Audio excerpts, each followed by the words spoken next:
안녕하세요. 저는 이경자라고 합니다. 정말 큰일 날 뻔했던 제 이야기 좀 들어주세요. 저는요, 이 나이 먹도록 남부러운 것 없이 살아왔다고 자부했어요. 숟가락 2개만 들고 서울 올라와 안 해본 고생 없이 살았지만 다 늙어서는 아들 덕에 떵떵거리며 호강하고 있으니 이만하면 성공한 인생이지요. 남편은 일찍 하늘로 갔어도 제겐 하늘이 내려준 보물 같은 아들, 김민철이가 있었습니다. 어디에 내놔도 빤질빤질 윤이 나는 내 아들. 그 녀석이 바로 제 인생의 자부심이고 살아가는 이유였어요. 민철이는 어릴 적부터 똑똑하고 남달랐습니다. 동네 사람들은 물론이고 학교 선생님들까지 민철이 칭찬을 입에 달고 살았으니까요. 그런 아들이 커서는 더 번듯한 사업가가 되어 제 어깨를 이렇게나 으쓱하게 해줄 줄 누가 알았겠어요. 그날도 저는 아들이 준 상품권으로 백화점 꼭대기 커피숍에서 복자랑 마주 앉아 있었어요. 창밖으로 서울 시내가 훤히 내려다 보이는 아주 비싼 곳이었죠. 복자는 커피잔을 만지작거리면서 연신 감탄을 하더군요. 어머, 경자 너는 좋겠다. 아들이 이렇게 좋은데도 다 데려오고. 우리 집 왼수들은 지들 입에 풀칠하기도 바쁜지 내 생일날 미역국은커녕 전화 한 통이 없어. 그 말에 제 어깨가 저도 모르게 으쓱 올라갔습니다. 사실은 민철이가 바빠서 같이 오지는 못하고 상품권만 쥐어준 거지만 굳이 그런 말까지 할 필요는 없잖아요. 우리 민철이가 좀 유별나야지. 얼마 전에는 이 옷도 사줬다. 너도 알지? 텔레비전에 나오는 배우들이나 입는다는 그 상표. 이게 얼마짜리인 줄 알면 너 아마 까무러칠걸.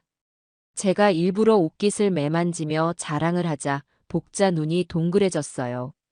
어머, 어머. 이게 그 옷이야?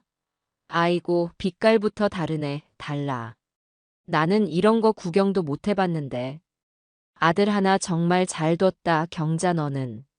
잘 두긴 뭘. 지가 알아서 잘 큰 거지. 그래도 이 어미 고생한 건 알아주는 것 같아서 기특하긴 해. 너는 잘 모를 거야. 내가 쟤 하나 반듯하게 키우려고 시장 바닥에서 배추 파리하며 얼마나 모질게 살았는지. 옛날 고생했던 시절 이야기를 꺼내니 괜히 코끝이 찡해지는 기분이었어요. 하지만 그 고생이 있었기에 지금의 단맛이 더 크게 느껴지는 것이겠지요. 복자는 부러움이 가득한 눈으로 저를 보며 한숨을 쉬었습니다. 그러게 말이다. 너 고생한 거 이 동네에서 모르는 사람 없지. 그러니 하늘이 복을 내린 거야. 우리 아들은 대체 누굴 닮아 그 모양인지 몰라. 너무 속 썩지 마. 다 제 복 타고나는 거지. 그나저나 우리 민철이가 이번에 또 큰일을 해냈지 뭐니. 무슨 노인들을 위한 복지타운을 짓는다나 봐. 아주 좋은 집을 싸게 살 수 있게 해주는 거래. 나라에서도 상을 줘야 할 일 아니겠어? 내가 그래서 너한테도 말했잖아. 너네 영감님 퇴직금 받은 거 은행에 썩히지 말고 우리 아들한테 투자하라고. 몇 배로 불려준다니까. 제 말에 복자가 귀가 솔깃했는지 몸을 앞으로 쭉 빼더군요. 정말? 그거 아무나 할 수 있는 거야? 워낙 큰 돈이라 겁이 나서. 겁은 무슨. 내 이름, 아니 내 아들 김민철이 이름을 걸고 하는 건데 뭐가 걱정이야. 내가 너라서 특별히 알려주는 거다. 나중에 딴소리하지 말고 생각 있으면 빨리 말해. 자리 얼마 안 남았대. 그렇게 한참을 아들 자랑에 시간 가는 줄 모르고 떠들었어요. 집으로 돌아오는 발걸음은 또 얼마나 가볍던지요. 고급 아파트 입구에 들어서면서부터 콧노래가 절로 나왔습니다. 이런 좋은 집에서 살게 해준 것도, 백화점에서 비싼 커피를 마실 수 있게 해준 것도, 친구 앞에서 어깨 펴고 자랑할 수 있게 해준 것도 다 내 아들 민철이 덕분이었어요. 그런데 그날따라 이상하게 현관문을 열었을 때 집안이 컴컴하고 조용했어요. 늘 거실 불을 환하게 켜놓고 저를 맞이하던 며느리, 이진서가 보이지 않았습니다. 아가, 나왔다. 제가 목청을 돋워 불러도 안방에서 아무런 대답이 없었어요. 이상한 마음에 안방 문을 벌컥 열자 며느리가 침대에 멍하니 걸터 앉아 있었습니다. 창문 커튼까지 다 쳐놔서 방 안은 대낮인데도 어두컴컴했고요. 아가, 너 어디 아프니? 왜 불도 안 켜고 이러고 있어? 제 목소리에 그제야 화들짝 놀란 진서가 자리에서 일어났어요. 얼굴을 보니 핏기 하나 없이 새하얗게 질려 있었습니다. 어머니, 오셨어요? 그래. 근데 네 얼굴이 왜 그 모양이야? 어디 안 좋은 데 있어? 병원이라도 가게. 아니에요, 어머니. 그냥 좀 피곤해서요. 진서는 제 눈을 피하며 부엌으로 도망치듯 가버렸어요. 저는 그저 요즘 젊은 애들이 다 그렇듯 그러려니 하고 대수롭지 않게 넘겼습니다. 하지만 그게 시작이었어요. 저녁 준비를 하는 내내 진서는 평소와 달랐습니다. 아끼는 그릇을 손에서 놓쳐 깨뜨리는가 하면 찌개 간을 보다가 국자를 싱크대에 엎지르기도 했죠. 보다 못한 제가 결국 한마디 했습니다.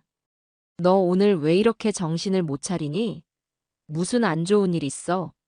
민철이랑 싸우기라도 한 거야? 아니에요, 어머니. 정말 아니에요.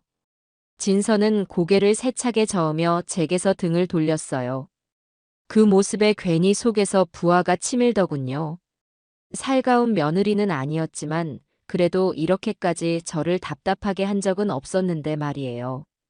아들 민철이는 사업 때문에 바빠서 집에 들어오는 날이 뜸했고 이 넓은 집에는 저와 진서 단둘이 지내는 날이 많았습니다.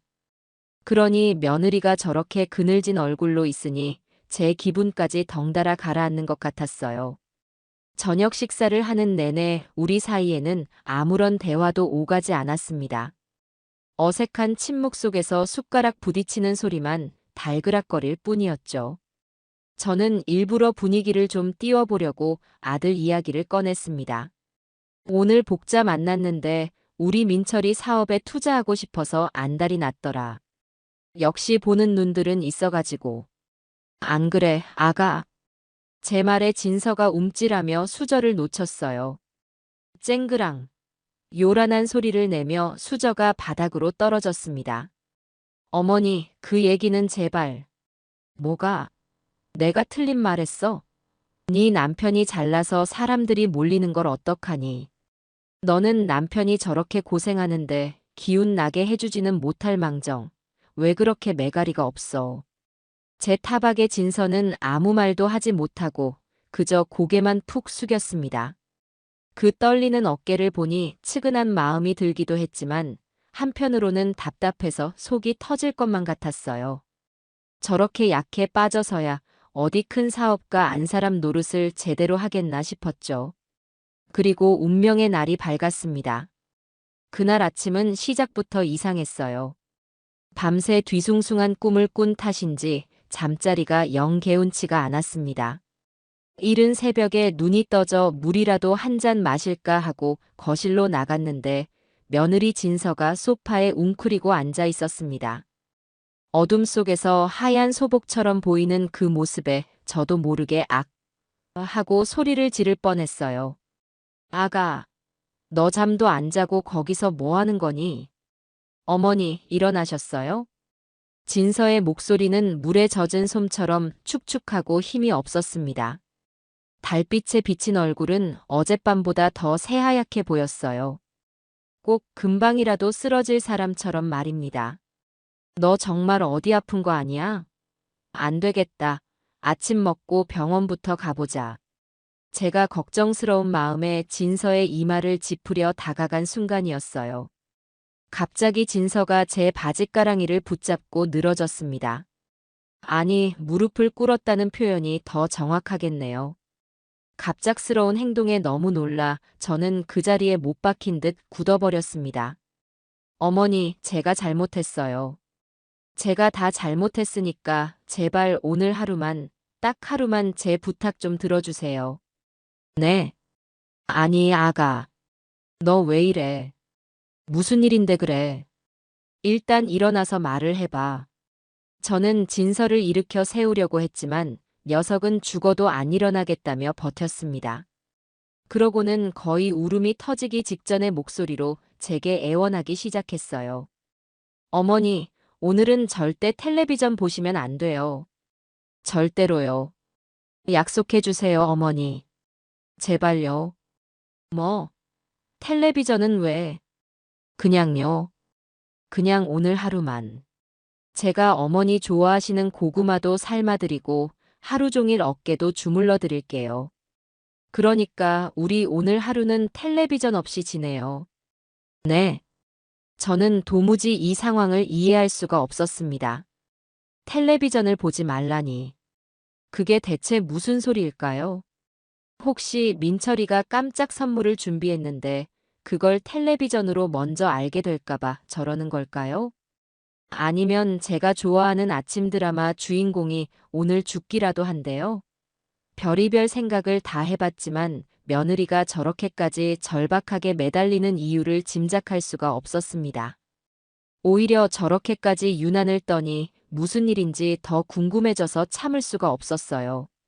저는 진서의 손을 뿌리치고 단호하게 말했습니다. 너 지금 나랑 장난하니? 대체 이유가 뭔데 그래? 똑바로 말하지 못해. 제 호통에 진서의 어깨가 크게 움츠러들었습니다. 그 녀석은 차마 제 얼굴은 쳐다보지도 못하고 바닥에 고개를 박은 채 작게 중얼거렸어요. 이유는 나중에 다 말씀드릴게요. 그러니까 지금은 제발. 나중은 무슨 나중. 쓸데없는 소리 그만하고 아침이나 차려. 난 드라마 봐야 하니까.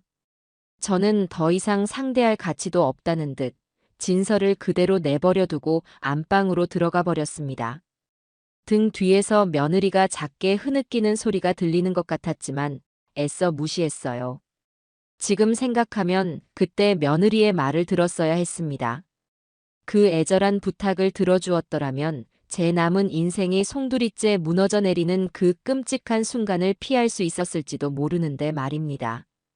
하지만 그때의 저는 제 아들에 대한 굳건한 믿음과 며느리에 대한 답답함으로 가득 차서 아무것도 보지도 듣지도 못하는 장님이나 다름없었습니다. 곧 닥쳐올 거대한 파도도 모른 채 저는 그저 아침 드라마 속 주인공의 기구한 운명이나 걱정하고 있었으니 이 얼마나 어리석고 한심한 모습인가요? 저는 안방 문을 닫고 들어와서도 한동안 분이 풀리지 않았어요. 다 늙은 시어미 앞에서 무릎까지 꿇고 텔레비전을 보지 말라니. 이건 상식적으로 이해되는 행동이 아니잖아요. 제 딴에는 며느리가 요즘 스트레스가 많아서 잠시 정신이 오락가락하는가 보다 하고 넘기려고 애썼습니다. 민철이 사업이 워낙 크고 잘 나가니 옆에서 내조하는 녀석도 보통 일은 아닐 거라고요. 그래, 다 이해하려고 노력했어요. 하지만 그렇다고 해서 다 큰 어른이 시어머니가 하는 일에 사사건건 나서서 이래라 저래라 하는 건 버릇없는 행동이지요. 별꼴이야 정말. 저는 혀를 차며 화장대에 앉아 스킨을 발랐습니다. 거울 속 제 얼굴을 보니 밤새 며느리 때문에 신경을 써서 그런지 푸석푸석한 것 같았어요. 괜히 심술이 나서 화장품 뚜껑을 탁 소리가 나게 닫았습니다. 밖에서 훌쩍이는 소리가 잦아드는 걸 보니 이제 제풀에 지쳐 포기했나 보더군요.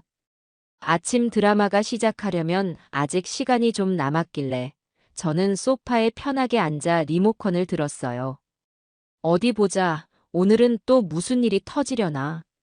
마치 제 인생에 닥쳐올 폭풍을 예고라도 하듯 드라마 속에서는 여주인공이 남편의 외도 사실을 알고 충격에 빠지는 장면이 나오고 있었습니다. 저는 혀를 끌끌 차며 과자를 집어 입에 넣었어요. 쯧쯧, 저러니 남편이 바람을 피우지. 여자가 똑 부러지는 맛이 있어야지.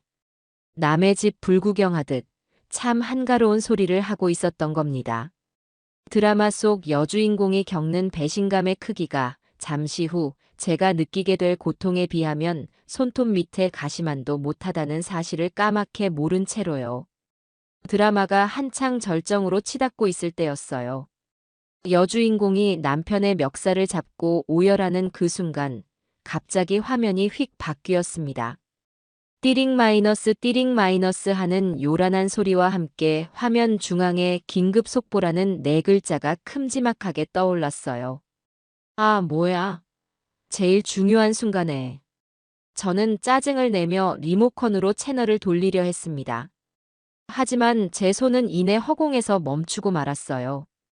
앵커의 다급한 목소리가 제 귀에 날아와 박혔기 때문입니다. 시청자 여러분, 방금 들어온 소식입니다. 노인들의 노후 자금을 노린 수천억 원대 대규모 분양 사기 사건의 주범이 오늘 아침 검거되었습니다. 효자골드 노인 복지타운이라는 그럴듯한 이름으로 포장하여 수백 명의 노인들에게 막대한 피해를 입힌 것으로. 효자골드 노인 복지타운? 어디서 많이 들어본 이름이었습니다. 순간 제 머릿속에서 어제 복자에게 자랑을 늘어놓던 제 모습이 스쳐 지나갔어요. 우리 민철이가 이번에 또 큰일을 해냈지 뭐니. 무슨 노인들을 위한 복지타운을 짓는다나 봐. 설마 했어요. 세상에 이름이 같은 사업장이 어디 한두 군데일까요? 저는 애써 불안한 마음을 짓눌렀습니다. 하지만 다음 순간 화면에 잡힌 현장 모습에 저는 숨을 쉴 수가 없었어요. 검은 양복을 입은 수사관들에게 둘러싸여 끌려 나오는 한 남자. 그 남자의 얼굴이 화면 가득 클로즈업 되었습니다. 마스크를 썼지만 제가 평생을 보고 살아온 제 아들의 눈매와 이마를 못 알아볼 리가 없었지요. 주범은 옐로우 골드 건설 대표 김민철 씨인 것으로 밝혀졌습니다. 김 씨는 그동안 성공한 청년 사업가이자 효자로 알려져 앵커의 목소리가 웅웅거리며 멀게 들려왔어요. 제 눈에는 오직 화면 속 아들의 모습만 보였습니다.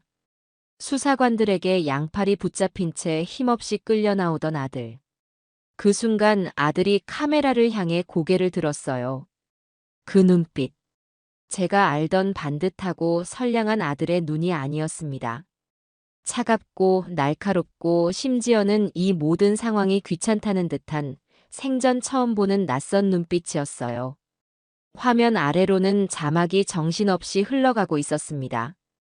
피해자 대부분 70대 이상 노인, 피해액 2천억 원 추산, 아들 이름 믿고 투자했다 길거리로. 제 입에서 바람 빠지는 소리가 희미하게 새어나왔습니다. 손에 들고 있던 과자 봉지가 바닥으로 힘없이 떨어졌어요. 믿을 수가 없었습니다. 아니, 믿고 싶지 않았어요. 이건 꿈일 거라고, 아주 질이 나쁜 악몽일 거라고 생각했습니다. 우리 아들이, 그 착하고 효심 깊은 내 아들이 사기꾼이라니. 그것도 늙은이들의 쌈짓돈을 노린 악질 사기꾼이라니.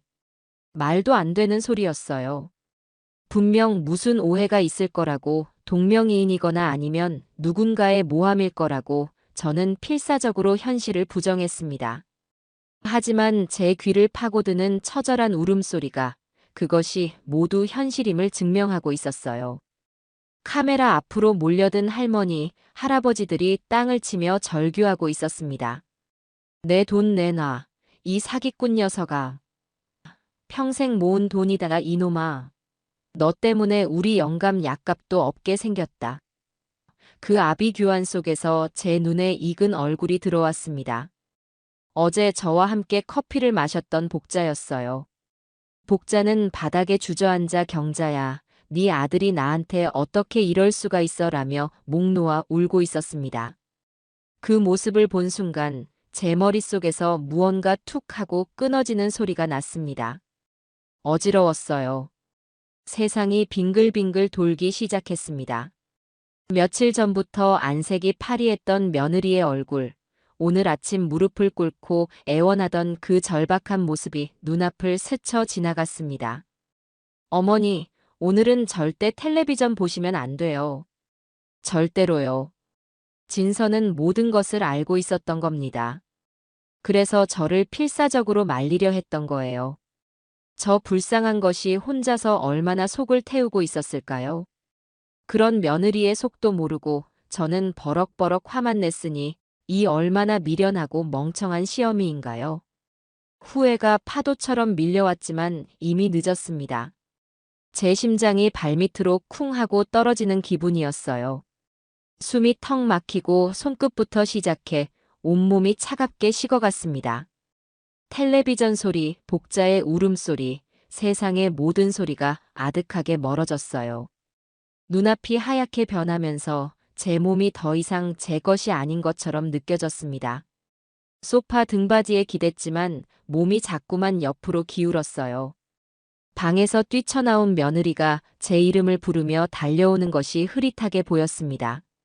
하지만 저는 아무런 대답도 아무런 반응도 할 수가 없었어요. 그대로 저는 의식을 잃고 어둠 속으로 끝도 없는 나락으로 떨어져 내리고 말았습니다. 코를 찌르는 역한 소독약 냄새와 규칙적으로 귓가를 울리는 기계음 소리에 저는 아주 천천히 의식의 수면 위로 떠올랐습니다. 눈을 뜨려고 했지만 눈꺼풀에 접착제라도 발라놓은 것처럼 무거워서 좀처럼 말을 듣지 않았어요. 희미한 의식 속에서 누군가 제 손을 꼭 잡고 있는 따뜻한 온기가 느껴졌고 아주 작게 훌쩍이는 소리가 귓가에 맴돌았습니다. 여기가 어딜까? 나는 왜 여기에 누워 있을까? 한참을 어둠 속에서 허우적거린 끝에 겨우 무거운 눈꺼풀을 들어 올렸을 때 제 눈에 들어온 것은 낯설고 새하얀 병원 천장이었습니다. 아, 내가 쓰러졌었구나. 그 사실을 인지하는 순간 닫혀있던 기억의 수문이 한꺼번에 터져버렸습니다. 텔레비전 화면 가득 잡혔던 수갑찬 아들의 모습, 피를 토하듯 절규하던 복자의 얼굴, 그리고 너도 나랑 한패였어? 라며 저를 향해 던졌던 그 원망 가득한 눈빛까지. 그 모든 기억들이 무거운 쇳덩이가 되어 제 가슴을 다시 한번 짓누르기 시작했어요. 저도 모르게 숨이 턱 막히는 소리가 새어나왔습니다. 그것은 꿈이 아니었습니다. 제가 감당해야 할 끔찍하고도 잔인한 현실이었습니다. 그 사실을 다시 한번 마주하는 순간 온몸에 소름이 돋고 심장이 얼음물에 담긴 것처럼 차갑게 죄어오는 기분이었습니다. 차라리 영원히 깨어나지 말았어야 했는데 이 지옥 같은 현실을 다시 마주하느니 차라리 저 어둠 속에서 영원히 잠들었어야 했는데. 어머니, 정신이 드세요? 어머니, 의사 선생님, 간호사님, 여기요. 제 손을 잡고 낡은 소파에 웅크리고 있던 며느리 진서가 용수철처럼 튀어올랐습니다. 그 녀석의 얼굴은 며칠은 굶은 사람처럼 헬쑥했고 눈물과 걱정으로 범벅이 되어 그야말로 엉망진창이었습니다. 눈은 또 얼마나 울었는지 시뻘겋게 충혈되어 퉁퉁 부어 있었고요. 진서는 제 손을 잡은 채 어쩔 줄을 몰라 하며 복도로 뛰쳐나가 의사를 찾으러 허둥댔습니다. 저는 그런 진서의 옷자락을 미세하게 떨리는 손으로 힘겹게 붙잡았어요. 지금은 의사가 중요한 게 아니었습니다. 저는 단 한 번만이라도, 마지막으로 한 번만이라도 이 모든 것이 거짓이기를 바라는 마음으로 확인해야 할 것이 있었습니다. 아가 아니지? 그 뉴스에 나온 거, 그거 우리 민철이 아니지 않니? 얼굴이 닮은 다른 사람이겠지. 그런 거지? 응. 제발 그렇다고 말 좀 해줘. 제 목소리는 갈라지고 쉬어서 제대로 나오지도 않았습니다. 하지만 진서는 제 말을 다 알아들은 모양이었어요.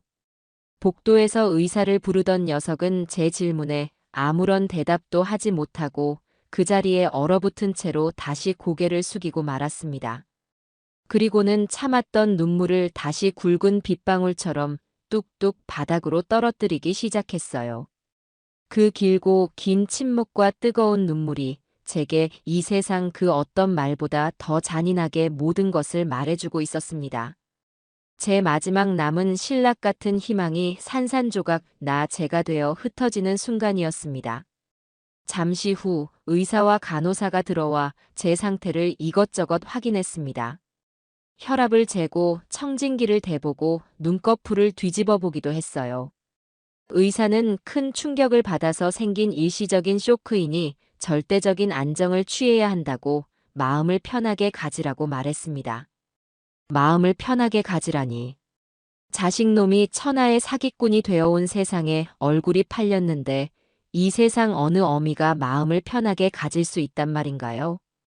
의사와 간호사가 나간 뒤 병실에는 다시 저와 진서 단둘만 남았습니다. 숨막히는 침묵이 납덩이처럼 우리 둘을 짓눌렀어요. 저는 멍하니 천장에 박힌 얼룩 자국만 바라보았습니다. 아무런 생각도 할 수가 없었어요. 그냥 이대로 눈을 감고 영원히 깨어나지 않았으면 좋겠다는 생각, 그 생각 하나뿐이었습니다. 얼마나 지났을까요? 한참을 문 앞에서 서성거리던 진서가 훌쩍임을 멈추고 결심한 사람처럼 제 침대 옆으로 다가와 의자에 앉았습니다.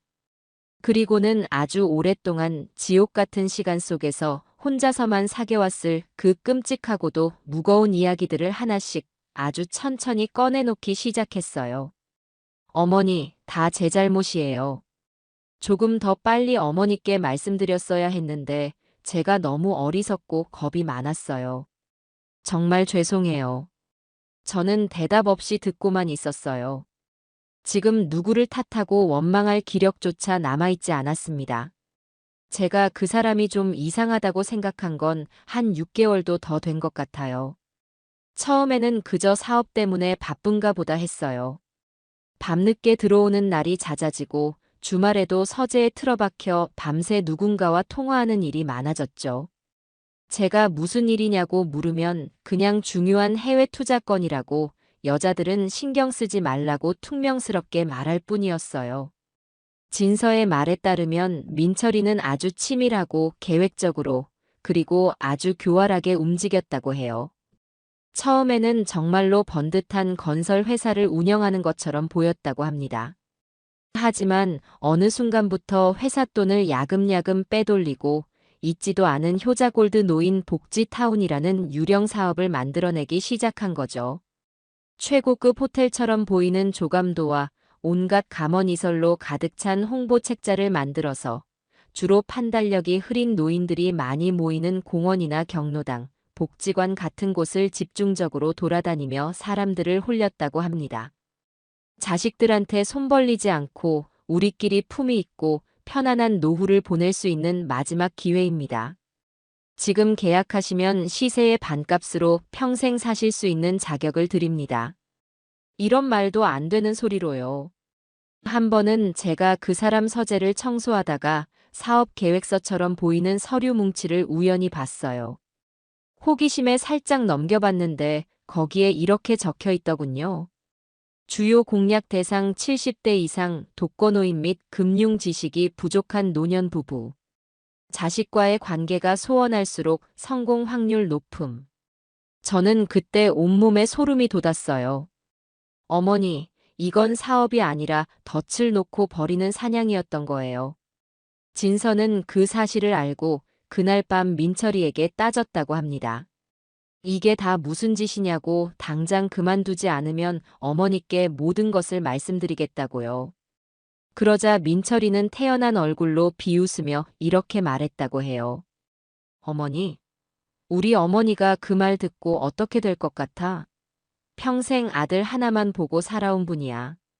자식 잘못 키웠다는 충격에 혈압 올라 쓰러지실걸. 너 때문에 우리 엄마 잘못되기라도 하면 그건 다 네 책임이야. 너는 네 손으로 시어머니를 죽이는 살인자가 되는 거라고. 그 악마 같은 협박에 진서는 아무것도 할 수가 없었다고 합니다. 제게 사실을 말했다가 제가 정말 쓰러지기라도 할까봐. 그리고 이성을 잃은 민철이가 자신과 자기 친정 식구들에게 무슨 짓을 할지 몰라 너무나 무서웠다고요. 그래서 혼자서 몰래 증거를 모으기 시작했답니다.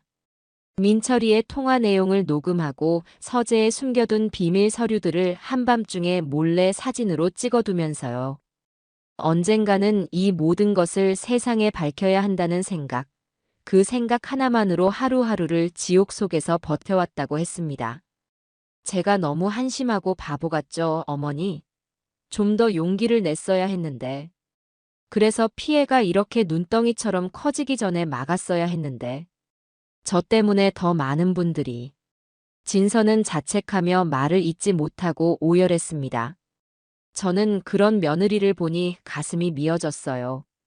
저 어리고 여린 것이 혼자서 얼마나 무섭고 외롭고 고통스러웠을까요? 제가 조금만 더 일찍 며느리의 그늘진 얼굴을 알아보고 아가, 무슨 일 있니? 하고 따뜻하게 물어봐 주었더라면 이렇게까지 되지는 않았을지도 모릅니다. 모든 것은 아들을 맹목적으로 믿고 며느리의 고통을 애써 외면한 제 잘못이었습니다. 이야기를 듣는 내내 저는 눈물 한 방울 흘리지 않았어요. 너무 큰 충격을 받으면 오히려 눈물이 나지 않는다는 말을 그때 처음으로 실감했습니다. 가슴속에 커다란 쇳덩이가 들어앉은 것처럼 답답하고 뜨거운 불덩이가 목구멍으로 치밀어 오르는 것 같았어요. 내 아들이 내가 내 목숨처럼 사랑하고 내 모든 것을 바쳐 키운 내 아들이 어떻게 그런 악마 같은 짓을 할 수 있었을까요? 사람의 탈을 쓰고 어떻게 자기 부모뻘 되는 불쌍한 늙은이들의 등을 칠 수가 있었을까요? 한참 동안 말이 없던 제가 모래알이 굴러가는 것처럼 껄끄러운 목소리로 힘겹게 입을 열었습니다. 복자는 내 친구 복자는 어떻게 됐니? 전 재산을 다 넣었다고 하던데. 제 질문에 진서는 한참을 망설이다가 휴대폰을 꺼내 들었습니다. 그리고는 떨리는 손으로 영상 하나를 제게 보여주었어요. 경찰서 앞에서 기자들에게 둘러싸여 울고 있는 피해자들의 모습이었죠. 그리고 그 중심에 제 50년 지기 친구 복자가 있었습니다. 머리는 산발이 되고 얼굴은 눈물로 엉망이 된 채 복자는 마이크를 붙잡고 악을 쓰듯 울부짖었어요. 내가 내 친구 경자 말만 믿고 그년이 지 아들놈이 얼마나 효자고 얼마나 반듯한 놈이라고 나한테 입이 마르고 닳도록 자랑을 해서. 그래서 우리 영감 마지막 수술하려고 자식들한테 아쉬운 소리 해가며 빌린 돈까지 전부 다 털어 넣었어. 근데 이게 다 사기라니. 이게 다 거짓말이라니. 경자야, 너는 정녕 몰랐어? 아니면 알면서도 나를 속인 거야? 너도 나랑 한패가 돼서 내 돈을 등쳐먹은 거냐고. 말 좀 해봐, 이 나쁜 년아. 복자는 저를 원망하고 있었습니다. 저를 철천지원수 보듯 공범으로 의심하며 절규하고 있었어요. 그 모습을 본 순간 저는 결국 참았던 눈물을 터뜨리고 말았습니다. 가슴을 치고 머리를 쥐어뜯으며 짐승처럼 통곡했어요.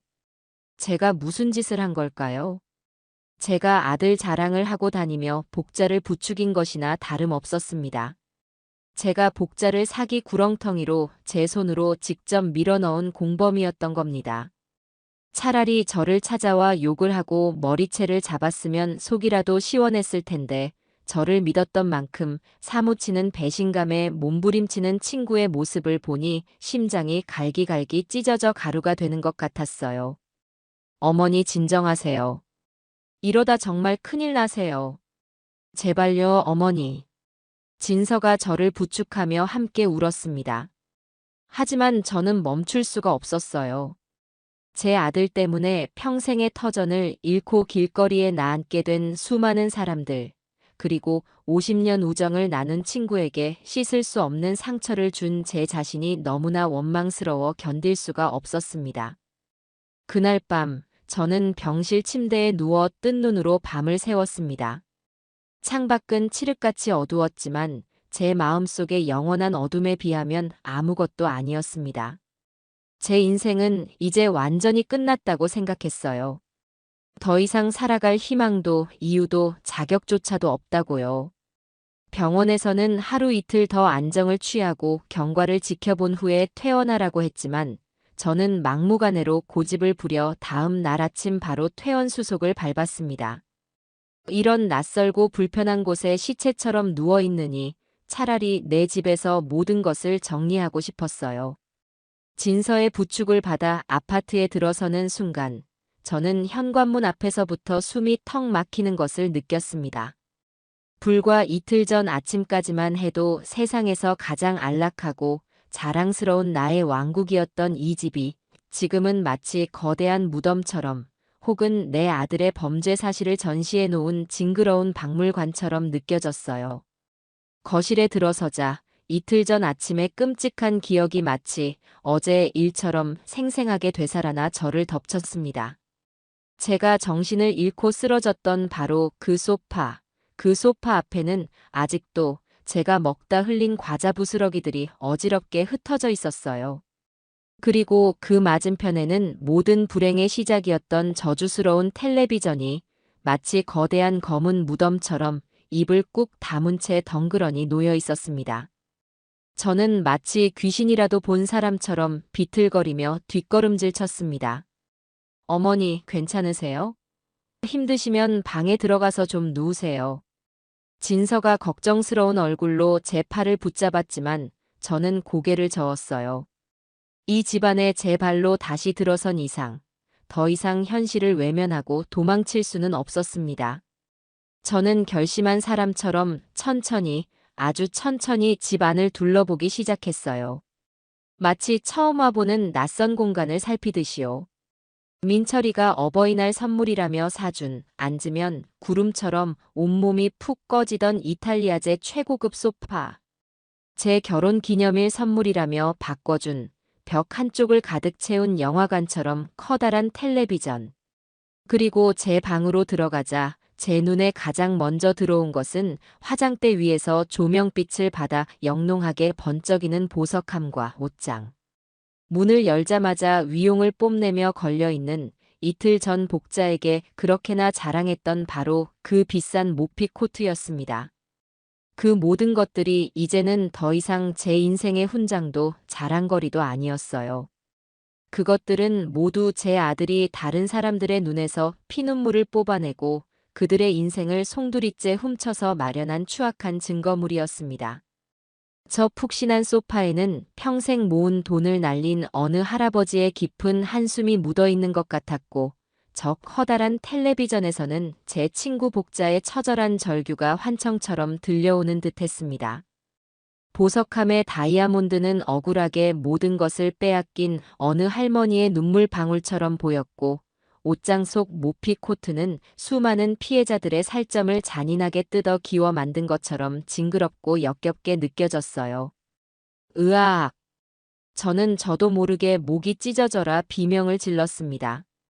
그리고는 마치 홀린 사람처럼 옷장으로 달려가 그 혐오스러운 모피 코트를 거칠게 끌어내렸어요. 제 손끝에 닿는 부드럽고 윤기나던 그 감촉이 이제는 마치 끈적끈적하고 비릿한 피가 묻어있는 것처럼 느껴져 온몸에 소름이 끼쳤습니다.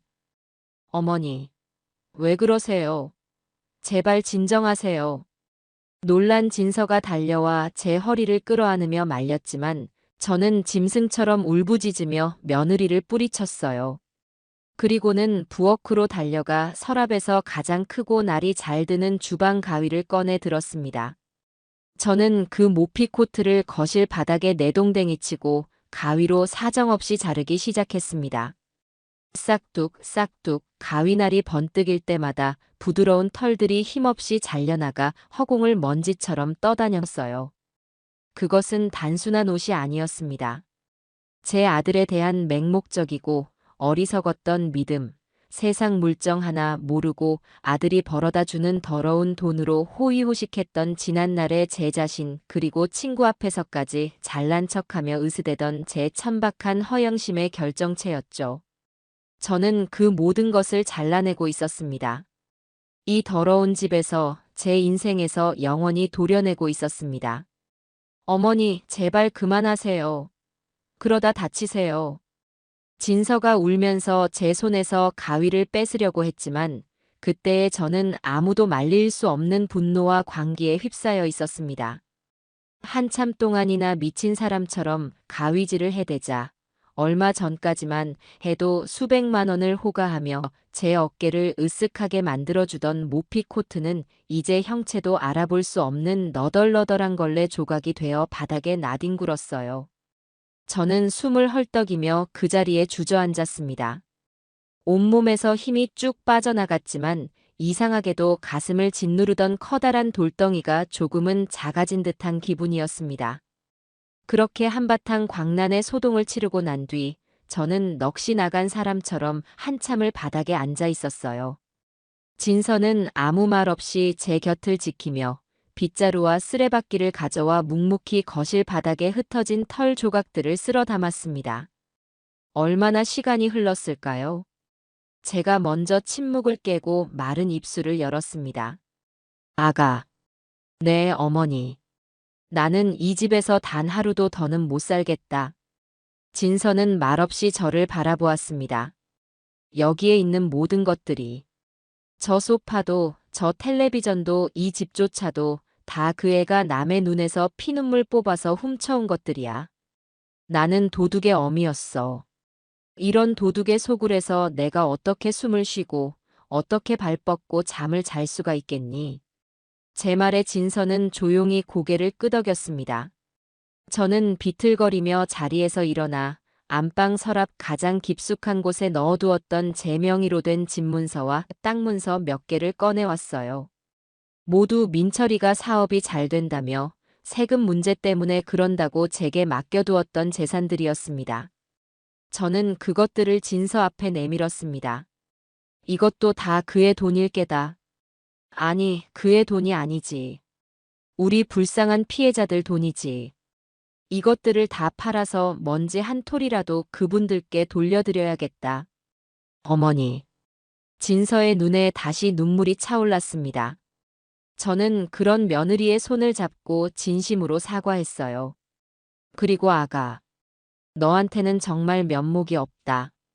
내가 네 인생을 망쳤어.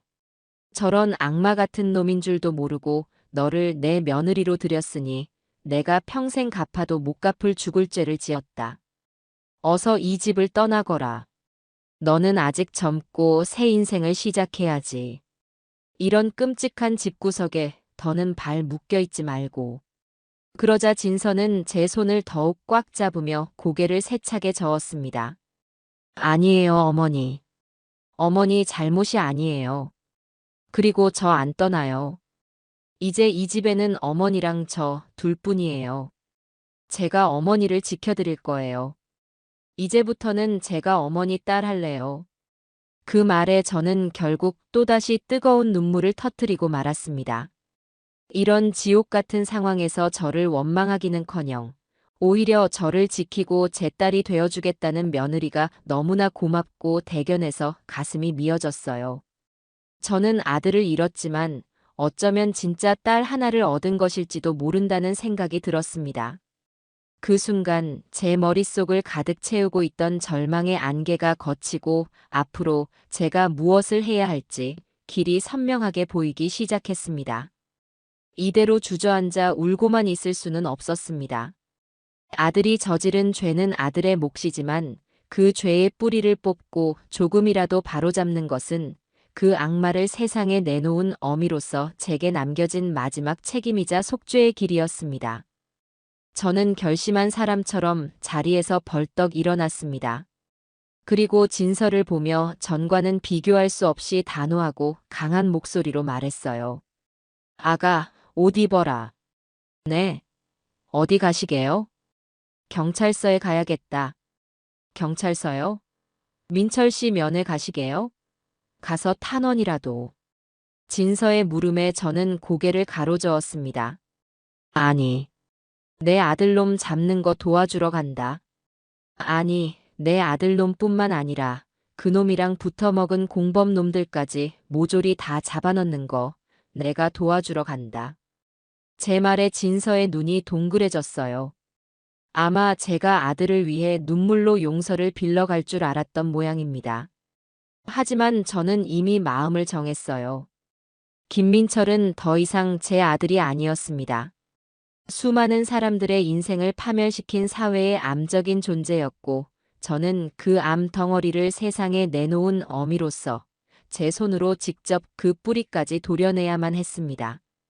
네가 그동안 몰래 모아뒀다는 증거들 전부 다 챙겨라. 그리고 내가 아는 것들, 그 애가 평소에 어디에 돈을 숨기는지, 누구랑 밤늦게까지 통화하는지, 술만 마시면 자랑처럼 떠들어대던 그놈의 비밀 금고가 어디 있는지 내가 아는 건 전부 다 말할 거다. 한 놈도 빠짐없이 그놈들이 훔쳐간 돈 한 푼까지 다 찾아내서 원래 주인들에게 돌려줘야지. 그게 내가 앞으로 살아갈 이유고 내가 해야만 할 일이다. 제 눈에는 더 이상 눈물도 절망도 슬픔도 없었습니다. 대신 용광로 속 쇳물처럼 뜨겁고 단단한 분노와 결심만이 이글거리고 있었죠. 그런 제 모습을 본 진서의 눈에서도 이내 뜨거운 무언가가 함께 타오르기 시작했습니다. 녀석은 말없이 고개를 힘차게 끄덕였어요. 우리 두 사람은 더 이상 약하고 불쌍한 피해자가 아니었습니다. 정의를 위해 그리고 속죄를 위해 싸우기로 결심한 세상에서 가장 강한 동지가 되어 있었으니까요. 우리는 그렇게 서로의 손을 잡고 모든 것을 바로잡기 위한 첫걸음을 내딛기 위해 집을 나섰습니다. 바깥 날씨는 여전히 흐리고 차가웠지만 제 마음은 이상하리만치 뜨겁고 투명했습니다. 경찰서로 향하는 제 발걸음은 천근만근 무거웠지만 마음만은 이상할 정도로 비장하고 단단했습니다. 제 손으로 아들을 더 깊은 나락으로 밀어 넣어야 한다는 사실이 어미로서 가슴을 저미는 것은 사실이었어요. 하지만 그보다 더 큰 불길이 제 안에서 타오르고 있었습니다. 내 아들의 죄 때문에 평생을 일군 모든 것을 잃고 길거리에 나앉은 수많은 사람들, 그리고 저를 철천지원수 보듯 하던 친구 복자의 얼굴이 눈앞에 어른거렸기 때문입니다. 그분들의 피눈물을 닦아주기 전까지는 저 역시 죄인의 어미로서 눈을 감을 자격조차 없다고 생각했어요. 경찰서는 텔레비전에서 보던 것보다 훨씬 더 복잡하고 어수선한 곳이었습니다.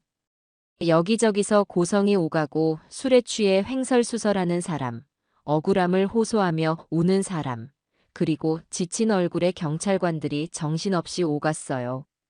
저와 진서는 한참을 입구에서 서성이다가 겨우 안내 데스크에 가서 민철이 사건을 담당하는 형사님을 만나러 왔다고 말했습니다. 잠시 후 피곤에 젖은 얼굴의 중년 형사 한 분이 우리 앞으로 다가왔어요. 명찰에는 강력 3팀 박성철이라고 적혀 있었습니다. 김민철 씨 어머니 되십니까? 박 형사님의 목소리는 낮고 건조했어요. 그 눈빛에는 동정심보다는 약간의 의심과 경계심이 서려 있는 듯 했습니다. 하긴 아들이 저지른 죄가 있으니 그 어미라고 해서 곱게 보일 리가 없겠지요. 저는 고개를 숙이며 힘겹게 입을 열었습니다. 네, 맞습니다. 제가 김민철 어미입니다. 면회 오신 겁니까? 면회 시간은 아직 멀었는데. 아닙니다, 형사님. 면회가 아니라 제보를 하러 왔습니다. 제 말에 박 형사님의 눈썹이 꿈틀했습니다. 그는 의심스러운 눈으로 저와 제 옆에 선 진서를 번갈아 쳐다보았어요. 저는 더 이상 망설이지 않고 진서가 그동안 목숨을 걸고 모아온 증거들을 가방에서 꺼내 책상 위에 올려놓았습니다.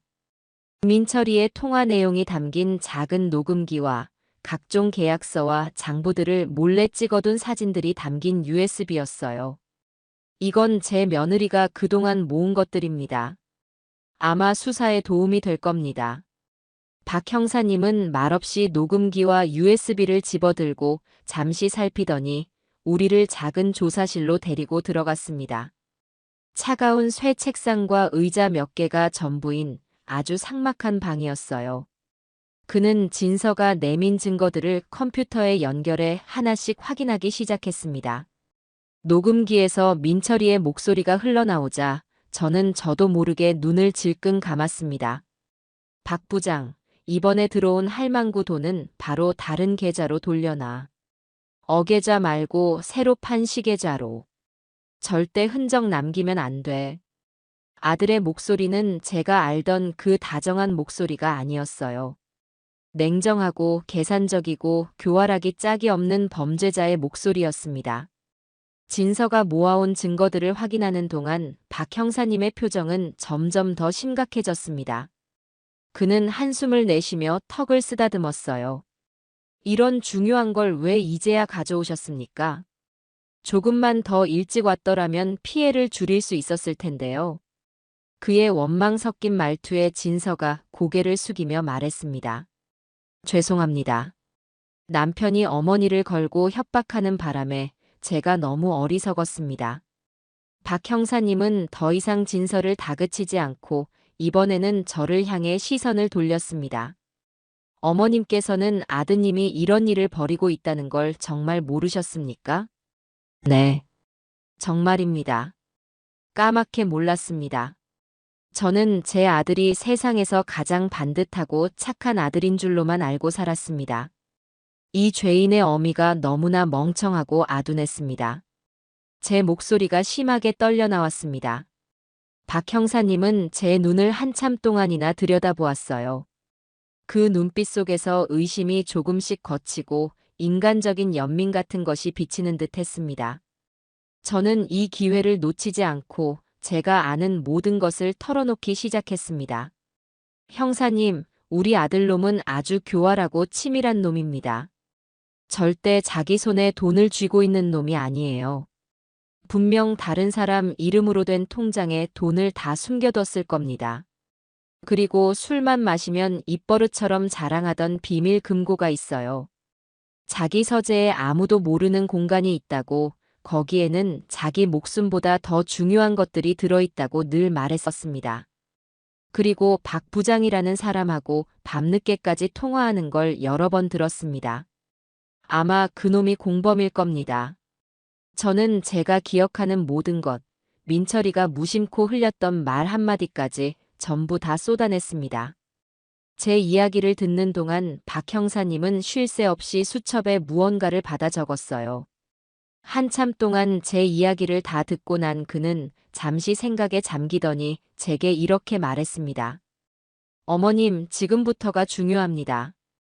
김민철은 아마 어머님께 연락을 취하려 할 겁니다. 분명 억울하다며 눈물로 호소하며 어머님의 마음을 약하게 만들려고 하겠죠. 그리고 분명 무언가를 부탁할 겁니다. 증거를 숨겨달라거나 누군가에게 뭘 전달해달라거나. 그때 절대로 넘어가시면 안 됩니다. 저희에게 바로 연락을 주셔야 합니다. 어머님께서 저희를 도와주셔야 저희도 아드님의 숨겨진 재산을 찾아서 피해자들에게 돌려드릴 수가 있습니다. 하실 수 있겠습니까? 네, 하고 말고요. 내 아들놈이 저지른 죄, 이 어미가 전부 다 바로잡을 겁니다. 그놈이 평생 감옥에서 썩게 된다고 해도 저는 눈 하나 깜짝 안 할 겁니다. 제 단호한 대답에 박 형사님은 자리에서 일어나 제게 고개를 숙였습니다. 어머님의 용기에 정말 감사드립니다. 그 말을 듣는 순간 저는 제 아들이 저지른 끔찍한 죄와는 별개로 인간으로서 옳은 길을 선택했다는 작은 위안을 얻을 수 있었습니다. 경찰서를 나온 뒤 저와 진서는 말없이 집으로 향했습니다. 하늘은 여전히 잿빛이었지만 제 마음속을 짓누르던 무거운 돌덩이는 한결 가벼워진 기분이었어요. 이제 내가 무엇을 해야 할지 분명해졌기 때문일까요? 그날 이후 저는 하루 종일 전화기만 붙들고 살았습니다. 박 형사님의 말대로 분명 민철이에게서 연락이 올 것이라고 생각했기 때문입니다. 그리고 예상은 정확히 맞아떨어졌어요. 이틀 뒤 모르는 번호로 전화 한 통이 걸려왔습니다. 교도소에 있는 아들이었습니다. 어머니, 저 민철이에요. 수화기 너머로 들려오는 아들의 목소리는 잔뜩 잠겨 있었고 금방이라도 울음이 터질 것처럼 위태롭게 떨리고 있었습니다. 하지만 저는 더 이상 그 목소리에 속지 않았어요. 그래. 몸은 괜찮으냐? 저는 일부러 감정 없는 목소리로 짧게 대답했습니다. 그러자 아들은 기다렸다는 듯이 울음을 터뜨리며 억울함을 호소하기 시작했어요. 어머니, 저 정말 억울해요. 이건 다 박 부장 그놈이 꾸민 짓이에요. 저는 그놈 말만 믿고 도장만 찍어줬을 뿐인데 그놈이 제 뒤통수를 치고 돈을 전부 빼돌린 다음에 저한테 다 뒤집어 씌운 거예요. 어머니, 저 좀 믿어주세요. 제발요. 참으로 가증스러운 연기였습니다.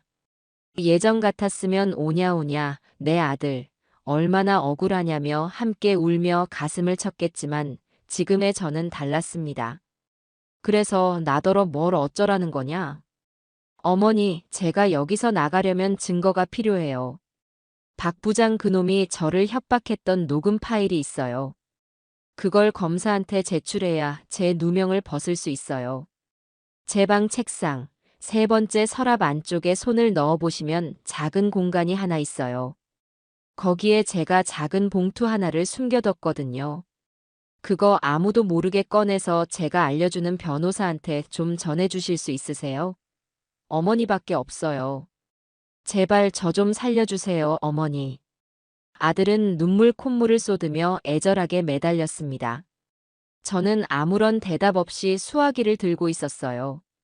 제 아들은 마지막 순간까지도 저를 이용해 증거를 인멸하려고 하고 있었습니다. 어미의 모정이라는 것을 자신의 마지막 탈출구로 삼으려고 하고 있었던 겁니다. 그 순간 제 마음속에 남아있던 한 가닥 희미한 동정심마저 차갑게 식어버렸습니다. 알겠다. 네가 시키는 대로 해보마. 저는 일부러 아들을 안심시키는 말을 하고 전화를 끊었습니다. 그리고 곧바로 박 형사님께 전화를 걸어 방금 있었던 일을 모두 알렸어요. 박 형사님은 제게 절대로 먼저 서랍을 열어보지 말고 내일 아침 자신과 함께 집으로 가자고 신신당부를 했습니다. 다음 날 아침 약속한 시간에 박 형사님과 다른 수사관 2명이 저희 집으로 찾아왔습니다. 저는 그들을 민철이의 서재로 안내했어요. 아들 녀석의 서재는 언제나 깔끔하게 정돈되어 있었지만 지금 보니 그 모든 것이 사람들을 속이기 위한 위장이었을 뿐이라는 생각에 구역질이 났습니다. 박 형사님은 장갑을 낀 손으로 조심스럽게 민철이의 책상 세 번째 서랍을 열었어요. 그리고 서랍 안쪽 깊숙한 곳을 더듬더니 찾았습니다 하고 작게 말했습니다. 서랍 안쪽 벽면이 작은 문처럼 딸깍 소리를 내며 열렸고 그 안에서 손바닥만 한 작은 비밀 공간이 모습을 드러냈습니다. 그 안에는 아들이 말한 봉투가 들어있지 않았습니다. 대신 그곳에는 아주 낡고 손때 묻은 작은 수첩 하나가 들어있었어요. 박 형사님은 조심스럽게 그 수첩을 꺼내 펼쳐보았습니다. 저도 그 옆에서 숨을 죽인 채 수첩을 들여다보았어요. 그 안에는 날짜와 함께 알아보기 힘든 암호 같은 글자들과 숫자들이 빼곡하게 적혀 있었습니다. 이건 차명계좌 목록입니다. 그리고 이건 돈을 건넨 사람들의 이니셜과 금액으로 보입니다. 로비 장부인 것 같습니다. 그리고 뒷장에는 대포폰 번호와 공범들의 연락처까지. 김민철이가 그동안 저지른 모든 범죄의 기록이 이 작은 수첩 안에 다 들어 있었군요. 박 형사님은 흥분을 감추지 못하며 말했어요. 아들은 저를 속였던 겁니다. 자신의 누명을 벗겨줄 증거가 아니라 자신의 모든 죄를 증명하는 판도라의 상자를 제 손으로 직접 숨기게 하려 했던 것이죠. 만약 제가 아들의 말을 곧이곧대로 믿고 이 수첩을 다른 곳으로 옮기기라도 했다면 이 모든 진실은 영원히 묻힐 뻔했습니다. 저는 온몸에 힘이 쭉 빠져나가는 것을 느끼며 벽에 등을 기댔습니다. 배신감에 눈물이 날 법도 한데 이상하게 눈물은 나오지 않고 헛웃음만 나왔어요. 내 아들이 정말 이 정도까지 쓰레기였구나. 어미의 마지막 전까지 자신의 범죄를 은폐하는 데 이용하려 했던 내 아들. 그 순간 저는 제 마음속에서 김민철이라는 존재를 완전히 지워버렸습니다. 박 형사님은 제게 다가와 제 어깨를 두드리며 말했습니다. 어머님, 정말 대단한 일을 하셨습니다. 이 수첩 하나면 김민철뿐만 아니라 그 일당 전부를 소탕할 수 있습니다. 어머님께서 수백 명의 피해자들을 구하신 겁니다. 그 말을 듣는 순간에도 저는 아무런 기쁨을 느낄 수가 없었어요. 그저 이 길고 긴 악몽이 어서 빨리 끝나기만을 바랄 뿐이었습니다. 수사관들이 돌아간 뒤 집에는 다시 정막이 흘렀습니다. 저는 민철이의 서재에 한참을 서서 텅 비어버린 책상 서랍을 멍하니 바라보았습니다. 이제 정말 모든 것이 끝났다는 생각이 들었습니다. 하지만 그것은 저의 착각이었습니다. 진짜 위험은 이제부터 시작이라는 사실을 저는 그때까지도 모르고 있었으니까요.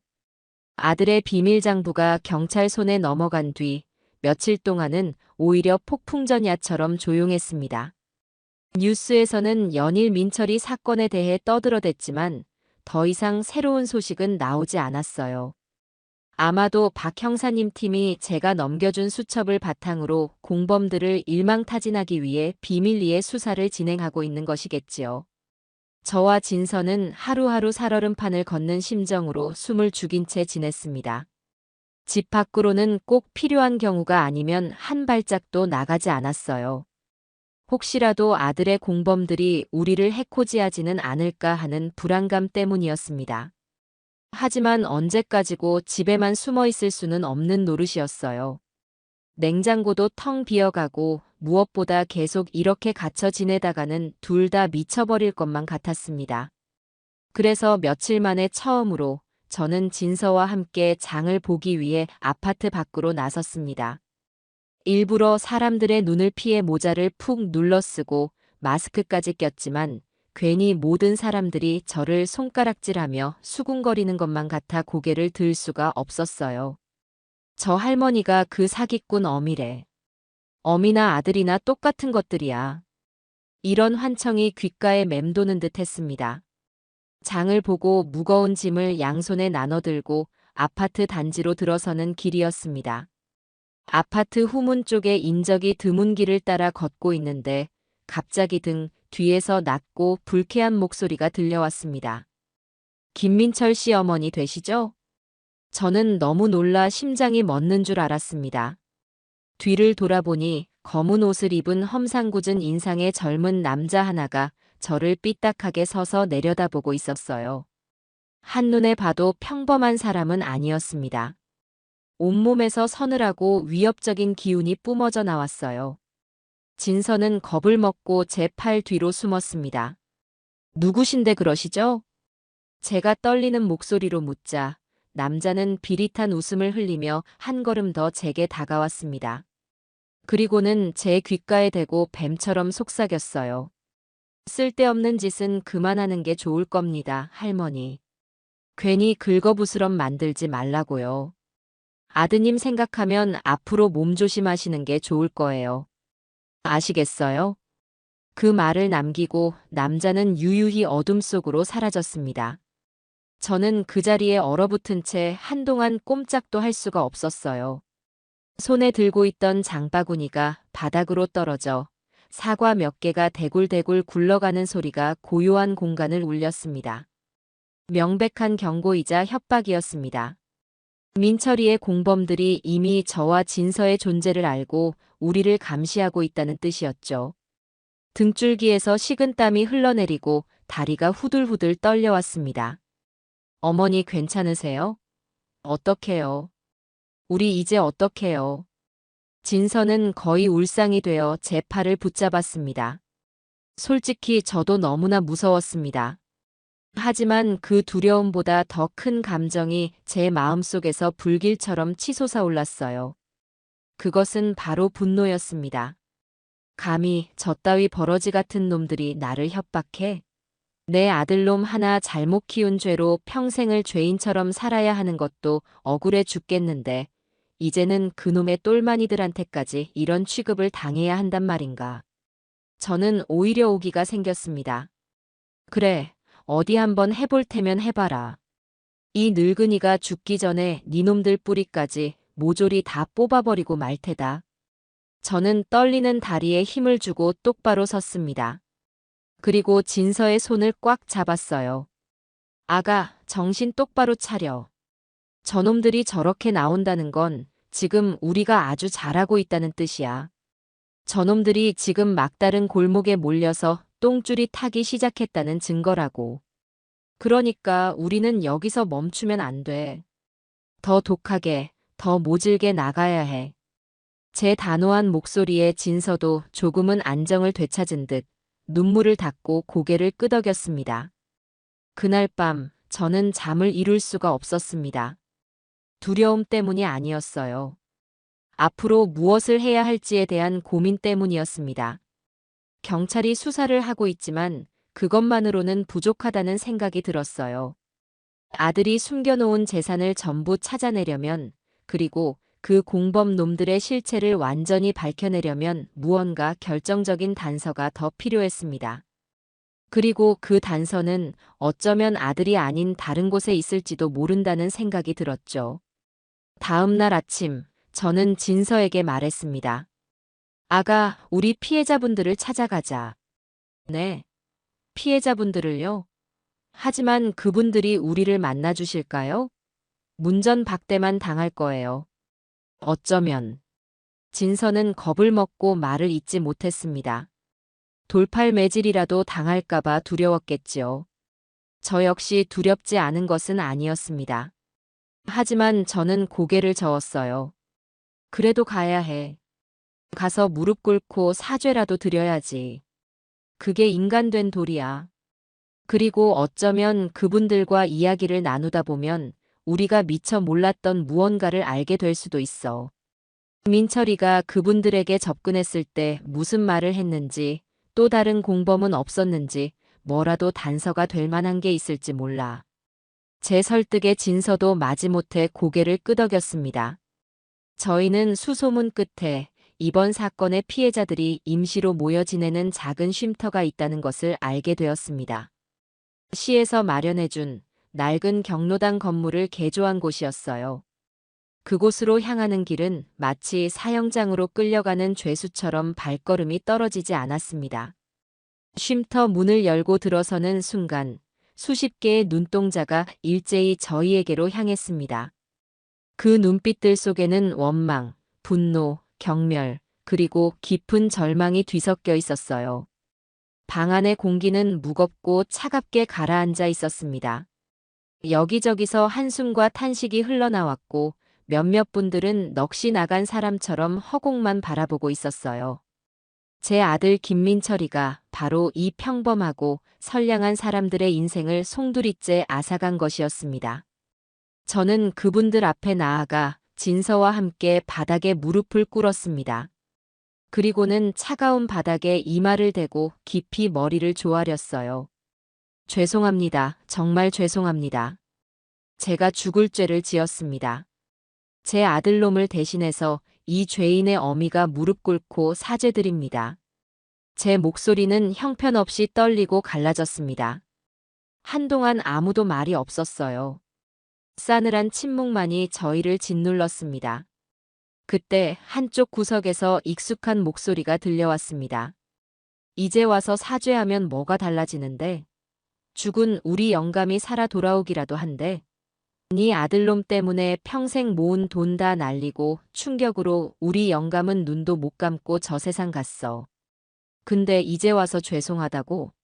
그딴 말 들으려고 여기 온 거 아니니까 당장 나가. 고개를 들어보니 제 친구 복자였습니다. 며칠 사이에 복자는 폭삭 늙어 할머니가 되어버린 모습이었습니다. 핏기 없는 얼굴과 퀭한 눈, 부스스한 머리. 저를 향해 소리치는 그 눈에서는 피눈물이 흐르는 것 같았어요. 복자의 남편이 그 착하고 말 수 없던 아저씨가 돌아가셨다는 말에 저는 다시 한번 하늘이 무너지는 것 같았습니다. 복자야, 정말 미안하다. 내가 무슨 말을 할 수 있겠니? 그 입 닥쳐. 네 그 더러운 입으로 내 이름 부르지 마. 너랑 네 아들놈 때문에 내 인생은 끝났어. 당장 내 눈앞에서 사라져. 복자는 옆에 있던 방석을 집어 제게 던졌습니다. 다른 분들도 덩달아 저희에게 비난을 퍼붓기 시작했어요. 사기꾼의 어미가 여긴 왜 와? 당신들도 한패 아니야? 어디서 착한 척 연기하고 있어? 경찰에 꼰질렀다고 하더니 이제 와서 동정이라도 받으려고 온 거냐? 욕설과 원망이 비수처럼 날아와 제 가슴에 박혔습니다. 저는 그 모든 비난을 묵묵히 온몸으로 받아냈어요. 그래요, 저는 맞아 죽어도 싼 죄인이었습니다. 그렇게 한바탕 소동이 지나가고 사람들이 지쳐서 씩씩거리고 있을 때였어요. 방 한쪽에서 휠체어를 탄 할아버지 한 분이 조용히 입을 열었습니다. 다들 그만들 좀 하시오. 저 양반이라고 편하겠소? 자식 잘못 키운 죄로 평생 가슴에 피멍이 들 텐데. 그리고 저 양반이 아들놈 비밀장부 경찰에 넘겨준 덕분에 공범놈들 잡을 희망이라도 생긴 거 아니오. 그 말에 웅성거리던 사람들도 조금씩 조용해졌습니다. 저는 고개를 들어 그 할아버지를 바라보았어요. 그분은 힘없는 미소를 지으며 제게 말했습니다. 나는 김민철 그놈한테 2번 속은 사람이오. 처음에는 땅을 팔라고 찾아와서 아주 헐값에 넘겼고 그 돈마저 복지타운에 투자하라고 해서 다 털어넣었지. 평생 농사만 짓고 살아온 늙은이가 뭘 알았겠소. 그냥 아들 같고 손주 같아서 믿었던 거지.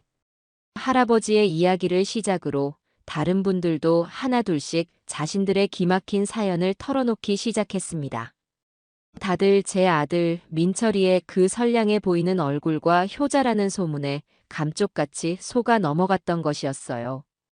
저는 그분들의 이야기를 들으며 죄책감에 고개를 들 수가 없었습니다. 이야기를 나누는 동안 저는 혹시라도 단서가 될 만한 것이 있을까 싶어 집에서 가져온 낡은 사진첩 하나를 꺼냈습니다. 민철이의 어릴 적 사진들이 담겨 있는 앨범이었어요. 이 앨범을 왜 들고 왔는지 저도 잘 모르겠습니다. 어쩌면 이 선량한 분들에게 제 아들도 처음부터 악마는 아니었다고 이렇게 천사처럼 웃던 시절도 있었다고 보여주고 싶었던 걸지도 모릅니다.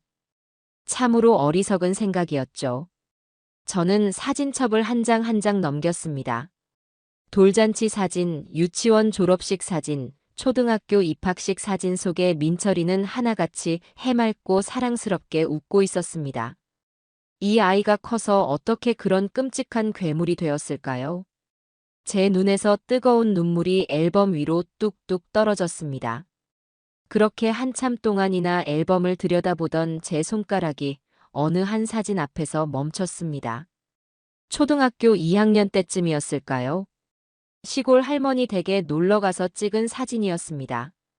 사진 속에서 민철이는 감나무 아래에 땅을 파고 작은 깡통 상자 하나를 묶고 있었어요.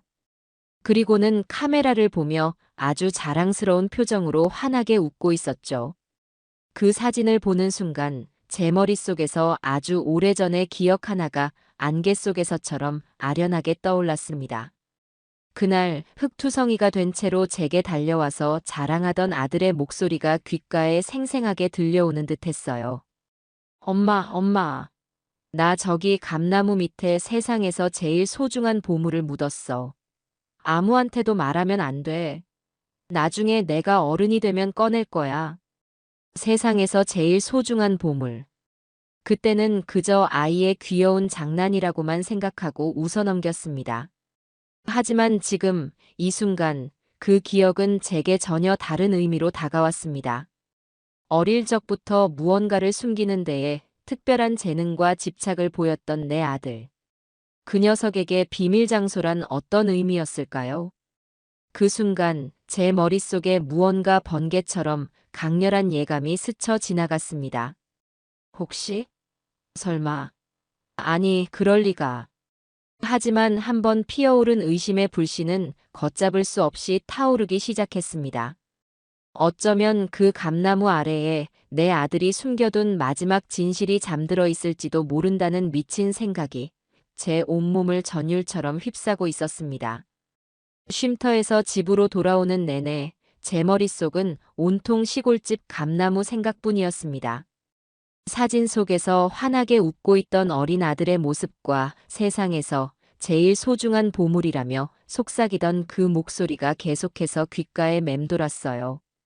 물론 이건 다 늙은 할머니의 헛된 망상일 수도 있었습니다. 십수년도 더 지난 어린아이의 장난을 가지고 제가 너무 심각하게 생각하는 것일 수도 있었죠. 하지만 제 마음속에 어떤 직감 같은 것이 그곳에 반드시 가봐야 한다고, 그곳에 모든 것을 끝낼 수 있는 마지막 열쇠가 숨겨져 있다고 강하게 속삭이고 있었습니다. 집에 도착하자마자 저는 진서에게 제 생각을 털어놓았습니다. 아가, 우리 시골에 한번 다녀와야겠다. 시골에요? 갑자기 시골은 왜요, 어머니? 저는 진서에게 낡은 앨범을 펼쳐 감나무 아래에 선 아들의 사진을 보여주며 오래전의 기억을 이야기해 주었습니다. 제 이야기를 다 들은 진서는 한동안 아무 말 없이 생각에 잠겨 있었어요. 그 표정을 보니 제 이야기가 너무 허무맹랑하게 들려서 어이없어 하는 것 같기도 했습니다. 어머니, 그건 너무 오래전 일이잖아요.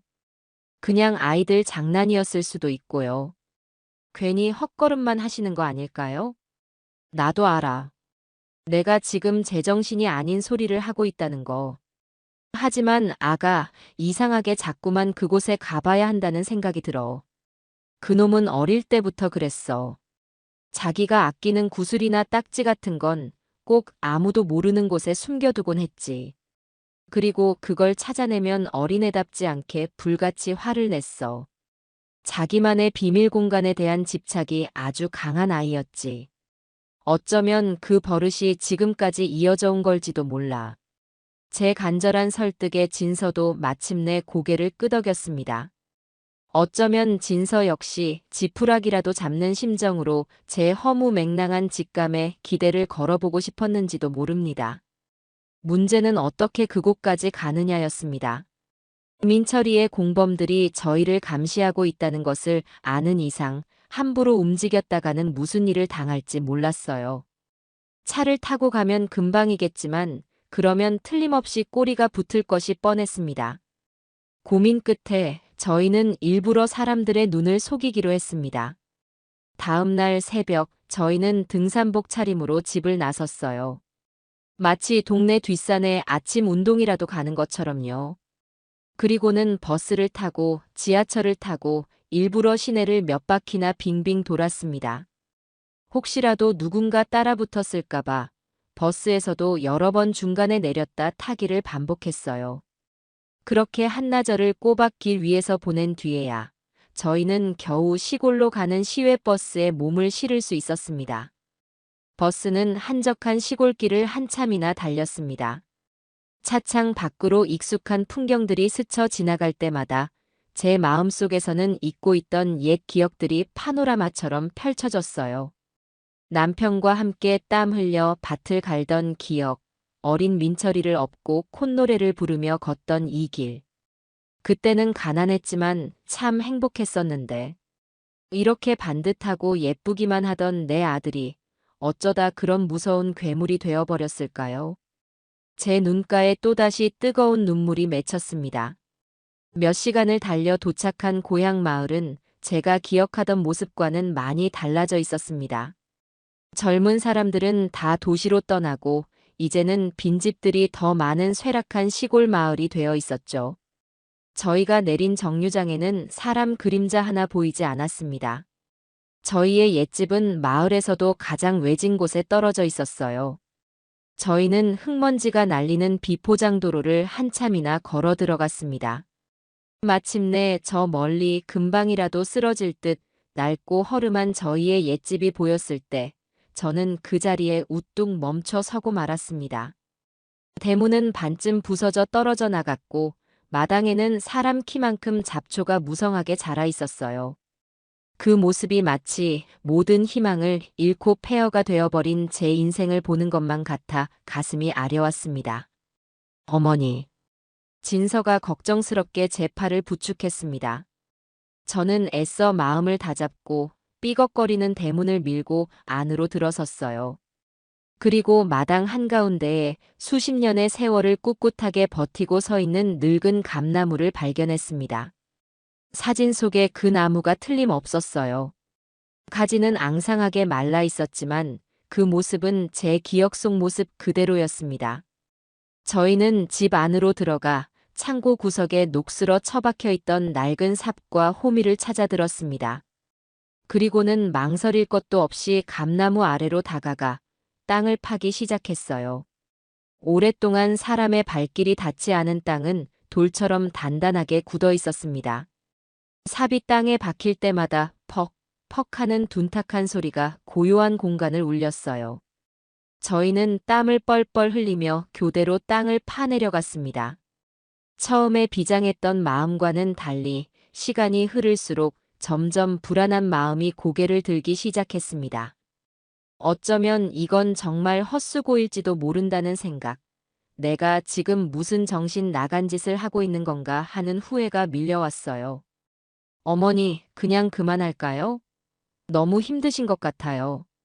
진서가 숨을 헐떡이며 말했습니다. 저 역시 팔다리가 끊어질 것처럼 아프고 숨이 턱까지 차올랐어요. 포기하고 싶은 마음이 굴뚝 같았습니다. 바로 그때였어요.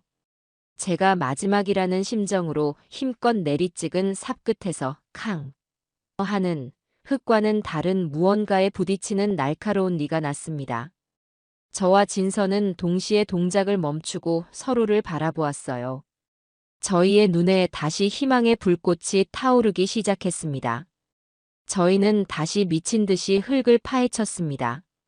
그러자 흙 속에서 서서히 낡고 검은 나무 상자의 모습이 드러나기 시작했어요. 크기는 그리 크지 않았지만 묵직해 보이는 괴짝이었습니다. 자물쇠는 녹이 슬어 부서져 있었어요. 저희는 떨리는 손으로 괴짝을 땅 위로 끌어올렸습니다. 그리고 마른 침을 삼키며 삐걱거리는 뚜껑을 함께 열었어요. 그 안에는 아들의 어릴 적 장난감이나 구슬 따위는 들어있지 않았습니다. 대신 그 안을 가득 채우고 있는 것은 비닐에 꽁꽁 쌓인 여러 개의 통장 뭉치와 도장이 찍힌 백지 위임장들, 그리고 제 눈을 의심하게 만드는 누런 금괴 몇 덩어리였습니다. 어머니, 이게 다. 진서는 말을 잇지 못하고 입을 막았습니다. 저 역시 눈앞의 광경을 믿을 수가 없었어요. 이것이 바로 내 아들놈이 그토록 자랑하던 비밀 금고의 실체였던 겁니다. 자신의 모든 범죄의 시작과 끝이 담긴 이 추악한 돈다발과 금괴들이 녀석에게는 세상에서 가장 소중한 보물이었던 것이죠. 저는 허탈한 웃음을 터뜨리며 그 자리에 주저앉았습니다. 한참을 멍하니 앉아 있다가 저희는 정신을 차리고 이 괴짝을 어서 경찰에 넘겨야 한다는 생각에 서둘러 자리를 정리했습니다. 괴짝은 생각보다 훨씬 더 무거웠어요. 저희는 낑낑거리며 괴짝을 들고 서둘러 마을을 빠져나가기 위해 발걸음을 옮겼습니다. 바로 그때였어요. 저 멀리 마을 어귀에서 저희가 타고 왔던 버스와는 다른 아주 낯선 검은색 승용차 한 대가 흙먼지를 일으키며 이쪽으로 달려오는 것이 보였습니다. 그리고 그 차는 정확히 저희의 옛집 앞에서 멈춰 섰어요. 어머니, 저 차. 진서의 목소리가 공포에 질려 떨렸습니다. 차 문이 열리고 그 안에서 며칠 전 저를 협박했던 바로 그 험상궂은 남자와 또 다른 덩치 큰 남자 2명이 내렸습니다. 그놈들이 저희를 뒤쫓아온 것이었습니다. 튀어. 저는 저도 모르게 소리쳤습니다. 저희는 괴짝을 들고 무작정 집 뒤편의 야산으로 뛰기 시작했습니다. 등 뒤에서는 저 할망구들 잡아 하는 고함 소리와 나뭇가지를 밟으며 쫓아오는 거친 발소리가 심장을 조여왔습니다. 저희는 숨이 턱까지 차올랐지만 멈출 수가 없었어요. 이 괴짝을 빼앗기면 모든 것이 끝장이었습니다. 수많은 피해자들의 마지막 희망이, 그리고 저의 마지막 속죄의 기회가 사라지는 것이었습니다. 저희는 서로를 의지하며 어둡고 험한 산길을 필사적으로 달리고 또 달렸습니다. 이제 저희의 운명은 그 누구도 예측할 수 없는 짙은 어둠 속으로 빨려 들어가고 있었어요. 저는 제 평생 그렇게 빨리, 그렇게 필사적으로 뛰어본 적이 없었습니다. 숨이 턱까지 차올라 심장이 터져버릴 것 같았지만 멈출 수가 없었어요. 손에 들린 이 괴짝. 이것은 단순한 돈 상자가 아니었습니다. 내 아들의 죄 때문에 평생을 고통 속에서 살아가야 할 수백 명의 피해자들의 마지막 희망이었습니다. 그리고 이 죄 많은 어미가 평생을 짊어지고 가야 할 마지막 속죄의 무게였습니다. 이걸 빼앗기는 순간 모든 것이 끝장이었어요. 어머니, 저쪽이에요. 진서가 저보다 앞서 달리며 손가락으로 방향을 가리켰습니다. 어둠 속에서도 용케 길을 찾아내는 것이 저보다 훨씬 침착하고 강단이 있었어요. 저희는 칡넝쿨과 가시덤불을 닥치는 대로 헤치며 정신없이 산속으로 파고들었습니다. 날카로운 나뭇가지가 얼굴을 스치고 발목을 찔러 따끔한 통증이 느껴졌지만 그런 것을 신경 쓸 겨를조차 없었습니다. 묵직한 괴짝 때문에 자꾸만 몸이 휘청거렸고 몇 번이나 발을 헛디뎌 넘어질 뻔한 것을 겨우 버텨냈어요. 한참을 정신없이 달리자 등 뒤에서 들려오던 발소리가 조금씩 멀어지는 듯 했습니다. 저희는 잠시 숨을 고르기 위해 커다란 바위 뒤에 몸을 숨겼습니다. 저는 그 자리에 주저앉아 거친 숨을 몰아쉬었어요. 온몸은 땀으로 흠뻑 젖었고 다리는 제 것이 아닌 것처럼 후들후들 떨려왔습니다. 아가, 너는 괜찮으냐? 네, 어머니, 저는 괜찮아요. 하지만 이대로는 안 되겠어요. 저놈들이 곧 따라올 거예요. 진서의 말대로였습니다. 저놈들은 이 동네 지리의 어두운 저희와는 달리 작정하고 저희를 쫓아온 놈들이었어요. 곧바로 이 근처를 샅샅이 뒤지기 시작할 것이 뻔했습니다. 저희는 다시 일어나 비틀거리며 걸음을 옮겼습니다. 하지만 이미 체력은 바닥난 지 오래였어요. 바로 그때였습니다. 진서가 악 하는 짧은 비명과 함께 바닥에 주저앉았어요. 어둠 속에서 발을 헛디뎌 발목을 접질린 모양이었습니다. 왜 그래? 괜찮아? 발목이 너무 아파서 못 걷겠어요, 어머니. 진서의 얼굴이 고통으로 하얗게 질렸습니다. 그 순간 제 머릿속도 하얗게 비어버리는 것 같았어요. 이제 정말 끝이구나. 여기서 저놈들에게 잡혀서 이 괴짝을 빼앗기고 쥐도 새도 모르게 죽임을 당하는구나. 절망적인 생각이 온몸을 휘감았습니다. 하지만 다음 순간 저는 이를 악물었습니다. 아니, 여기서 이렇게 끝낼 수는 없어. 내 딸이나 다름없는 이 아이를 이렇게 죽게 내버려 둘 수는 없어. 저는 괴짝을 바닥에 내려놓고 진서의 등을 제 앞에 내밀게 했습니다. 엎혀라. 네. 하지만 어머니 허리도 안 좋으신데. 시끄러워. 괜찮으니까 어서. 저는 진서를 억지로 제 등에 업었습니다. 70평생 누군가를, 그것도 다 큰 어른을 업어본 것은 처음이었습니다. 며느리의 무게에 무릎이 휘청거리고 눈앞이 아찔했지만 저는 젖먹던 힘까지 다해 자리에서 일어났습니다. 그리고 한 손으로는 괴짝 손잡이를 잡고 땅에 질질 끌며 다시 걷기 시작했어요. 한 걸음, 또 한 걸음. 제 입에서는 흡하는 거친 소리가 터져 나왔고 등과 어깨에서는 뼈가 부서지는 듯한 고통이 느껴졌습니다. 하지만 저는 멈추지 않았어요. 제 등 뒤에서 흐느끼는 며느리의 울음소리가, 그리고 저 멀리서 이쪽으로 간 것 같아.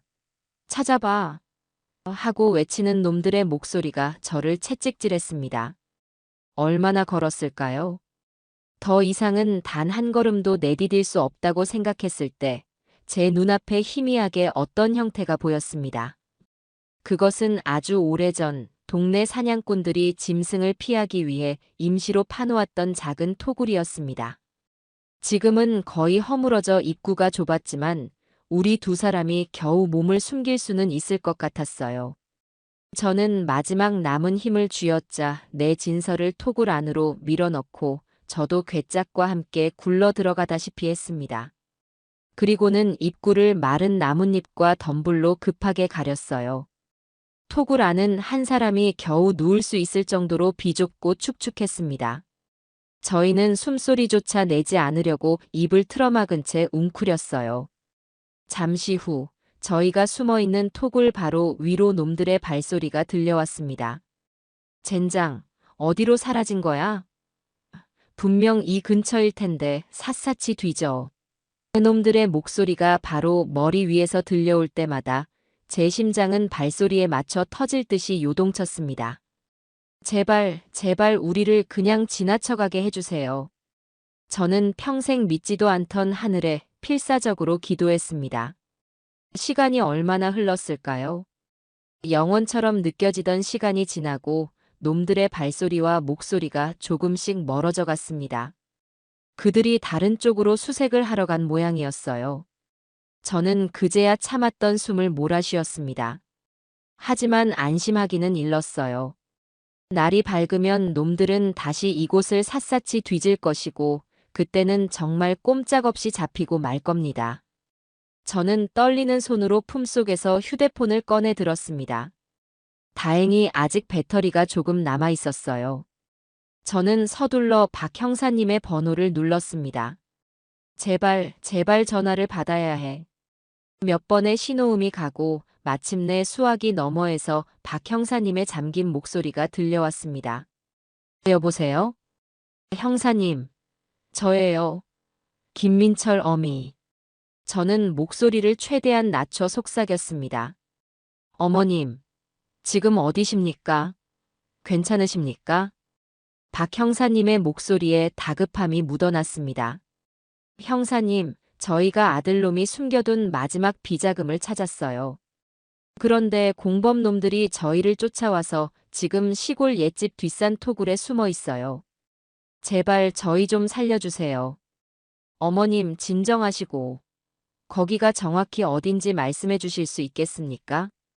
저는 제 기억을 더듬어 최대한 자세하게 저희가 있는 곳의 위치를 설명했습니다. 박 형사님은 제 말을 다 듣고는 절대 움직이지 말고 그곳에 그대로 숨어 있으라고 지금 바로 출발할 테니 조금만 더 버티시라고 말했습니다. 전화를 끊고 나니 그나마 한 줄기 희망이 보이는 듯 했습니다. 하지만 경찰이 이곳까지 오려면 적어도 1시간 이상은 걸릴 터. 그때까지 저희가 무사히 버틸 수 있을지가 문제였습니다. 아니나 다를까 얼마 지나지 않아 멀어졌던 놈들의 목소리가 다시 가까워지기 시작했습니다. 아무래도 이 근처가 제일 수상해. 젠장, 날이 밝으면 샅샅이 뒤져야겠어. 놈들이 저희가 숨어있는 토굴 근처에 자리를 잡고 밤을 새울 작정인 것 같았어요. 저와 진서는 서로의 손을 꼭 잡은 채 공포 속에서 시간이 흐르기만을 기다렸습니다. 새벽녘이 되어 동쪽 하늘이 희미하게 밝아오기 시작할 때였습니다. 놈들 중 하나가 이제 슬슬 찾아보자며 일어서는 소리가 들렸어요. 이제 정말 끝이구나. 저는 눈을 질끈 감았습니다. 바로 그 순간이었습니다. 저 멀리서 희미하지만 분명하게 여러 대의 차가 달려오는 소리와 함께 사이렌 소리가 새벽의 정적을 가르고 울려 퍼지기 시작했습니다. 뭐야? 경찰이다. 젠장, 어떻게 알고 온 거야? 놈들이 당황해서 소리치는 것이 들렸습니다. 잠시 후 수십 개의 손전등 불빛이 어두운 산속을 대낮처럼 밝혔고 꼼짝 마. 경찰이다. 손들어. 하는 박 형사님의 우렁찬 목소리가 울려 퍼졌습니다. 우왕좌왕하던 놈들은 얼마 저항하지도 못하고 현장에서 모두 체포되었습니다. 저와 진서는 그제야 토굴 밖으로 기어 나왔습니다. 박 형사님과 다른 경찰관들이 저희에게 달려와 괜찮냐며 물었어요. 저는 다리에 힘이 풀려 그 자리에 주저앉았습니다. 긴장이 풀리자 온몸이 솜처럼 늘어지는 기분이었어요. 저희는 경찰들에게 괴짝을 무사히 인계했습니다. 박 형사님은 괴짝 안을 확인하고는 놀라움을 금치 못하며 제게 말했습니다. 어머님, 이걸 정말 찾아내셨군요. 정말 믿을 수가 없습니다. 그 후의 일은 꿈처럼 지나갔습니다. 저희는 경찰차를 타고 무사히 서울로 돌아왔고 저희가 찾아낸 비자금과 비밀 장부는 아들 민철이와 그 일당의 모든 범죄를 증명하는 결정적인 증거가 되었습니다. 며칠 뒤 뉴스에서는 대대적으로 효자골드 노인 복지타운 사기 사건의 전모가 밝혀졌다고 보도하기 시작했어요. 주범 김민철뿐만 아니라 그 밑에서 움직이던 공범들까지 전부 검거되었고 그들이 숨겨두었던 수백억 원대의 범죄 수익금도 모두 찾아냈다는 내용이었습니다. 뉴스에서는 결정적인 제보를 한 용기 있는 내부 고발자가 있었다고만 언급했지만 저는 그것이 바로 저와 진서를 가리키는 말이라는 것을 알 수 있었습니다. 그리고 마침내 제 아들 김민철에 대한 마지막 재판이 열리는 날이 왔습니다. 저는 피해자석이 아닌 일반 방청석 가장 앞자리에 진서와 나란히 앉아 있었습니다. 제 주위에는 복자를 비롯한 다른 피해자 할머니, 할아버지들이 앉아 있었죠. 잠시 후 법정 문이 열리고 죄수복을 입은 민철이가 고개를 푹 숙인 채 법정 안으로 들어왔습니다. 몇 달 사이에 아들은 살이 쏙 빠지고 얼굴이 반쪽이 되어 있었습니다. 하지만 저는 그 모습에 조금도 마음이 흔들리지 않았어요. 피고인석에 앉은 아들이 무심코 고개를 들었습니다. 그리고 방청석에 앉아 있는 저와 눈이 마주쳤어요. 그 순간 아들의 눈이 지진이라도 난 것처럼 심하게 흔들렸습니다. 그 눈에는 놀라움, 당혹감, 그리고 이내 저를 향한 깊은 원망과 분노가 담겨 있었습니다. 어머니가 어떻게 나한테 이럴 수가 있어. 아들의 눈빛은 그렇게 말하고 있었어요. 저는 그 시선을 조금도 피하지 않고 똑바로 아들의 눈을 마주 보았습니다. 제 눈빛은 아들에게 이렇게 말하고 있었죠. 그래, 이 어미가 그랬다. 네가 저지른 죄, 이 어미 손으로 직접 심판대에 세운 것이다. 그것이 내가 너에게 해줄 수 있는 마지막 사랑이다. 한참 동안이나 이어진 침묵의 눈맞춤 끝에 아들은 결국 고개를 떨구었습니다. 재판이 진행되는 내내 아들은 단 한 번도 고개를 들지 못했어요. 그리고 마침내 재판장의 엄숙한 목소리가 법정 안에 울려 퍼졌습니다. 피고인 김민철에게 징역 30년을 선고한다. 그 판결이 내려지는 순간 방청석 여기저기서 흐느낌과 함께 안도의 한숨이 터져 나왔습니다. 저는 조용히 눈을 감았습니다. 길고 길었던 제 인생을 송두리째 뒤흔들었던 악몽이 마침내 끝나는 순간이었습니다. 재판이 끝나고 며칠이 지났습니다. 아들 민철이와 그 공범들은 모두 법의 엄중한 심판을 받았고 신문과 텔레비전에서는 연일 그 소식을 떠들썩하게 보도했어요. 사상 최악의 노인 사기 사건, 주범에게 중형 선고, 시민의 용기 있는 제보로 범죄 수익금 전액 환수 같은 제목들이 화면을 가득 채웠습니다. 저는 그 뉴스를 보면서도 아무런 감정을 느낄 수가 없었어요. 그저 폭풍이 지나간 폐허 한가운데에 홀로 서 있는 기분이었습니다. 저와 진서는 가장 먼저 이사를 준비하기 시작했습니다. 아들이 마련해준, 이제는 범죄의 소굴이 되어버린 이 넓고 텅 빈 아파트를 하루빨리 떠나고 싶었어요. 저희는 아파트와 민철이가 제 명의로 해두었던 다른 재산들을 모두 처분하기로 했습니다. 그리고 그 돈은 전부 피해자들에게 돌려주기로 마음먹었죠. 부동산에 집을 내놓고 이삿짐 센터를 불러 짐을 싸기 시작했습니다. 막상 짐을 정리하다 보니 이 집에 있는 것들 중 제 손때가 묻은 것은 거의 없다는 사실을 깨달았어요. 전부 민철이가 사들인 값비싼 가구와 장식품들 뿐이었습니다. 저희는 그 모든 것을 미련 없이 버리거나 중고 가구점에 헐값으로 넘겼습니다. 이삿짐이라고는 저와 진서의 낡은 옷가지 몇 개와 제가 시집 올 때 가져온 작은 자개장 하나가 전부였어요. 그렇게 이사를 준비하며 분주한 하루를 보내고 있을 때였습니다. 현관 초인종이 울렸어요. 문을 열어보니 그 앞에는 제 친구 복자를 비롯한 쉼터의 할머니, 할아버지 몇 분이 서 계셨습니다. 손에는 과일 바구니와 작은 선물 꾸러미 같은 것들을 들고 있었어요. 저는 너무 놀라 아무 말도 하지 못하고 그분들을 바라보았습니다. 복자는 한참을 망설이다가 제게 다가와 제 손을 덥석 잡았습니다. 경자야, 복자야, 내가 너한테 죽을 죄를 지었다. 내가 너한테 어떻게 그런 심한 말을.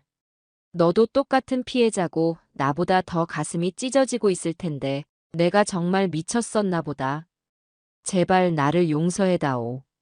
복자는 제 손을 잡은 채 아이처럼 엉엉 울었습니다. 그 모습에 저 역시 참았던 눈물을 터뜨리고 말았어요. 저희는 한참 동안이나 서로를 부둥켜 안고 울었습니다. 그 눈물 속에는 지난 시간 동안의 아픔과 원망, 그리고 미안함과 고마움이 모두 녹아내리는 듯 했어요. 복자 뒤에 서 계시던 휠체어 탄 할아버지께서 헛기침을 하며 저희에게 다가왔습니다. 김민철 씨 어머니, 아니, 이경자 여사님. 저희가 다 같이 인사드리러 왔습니다.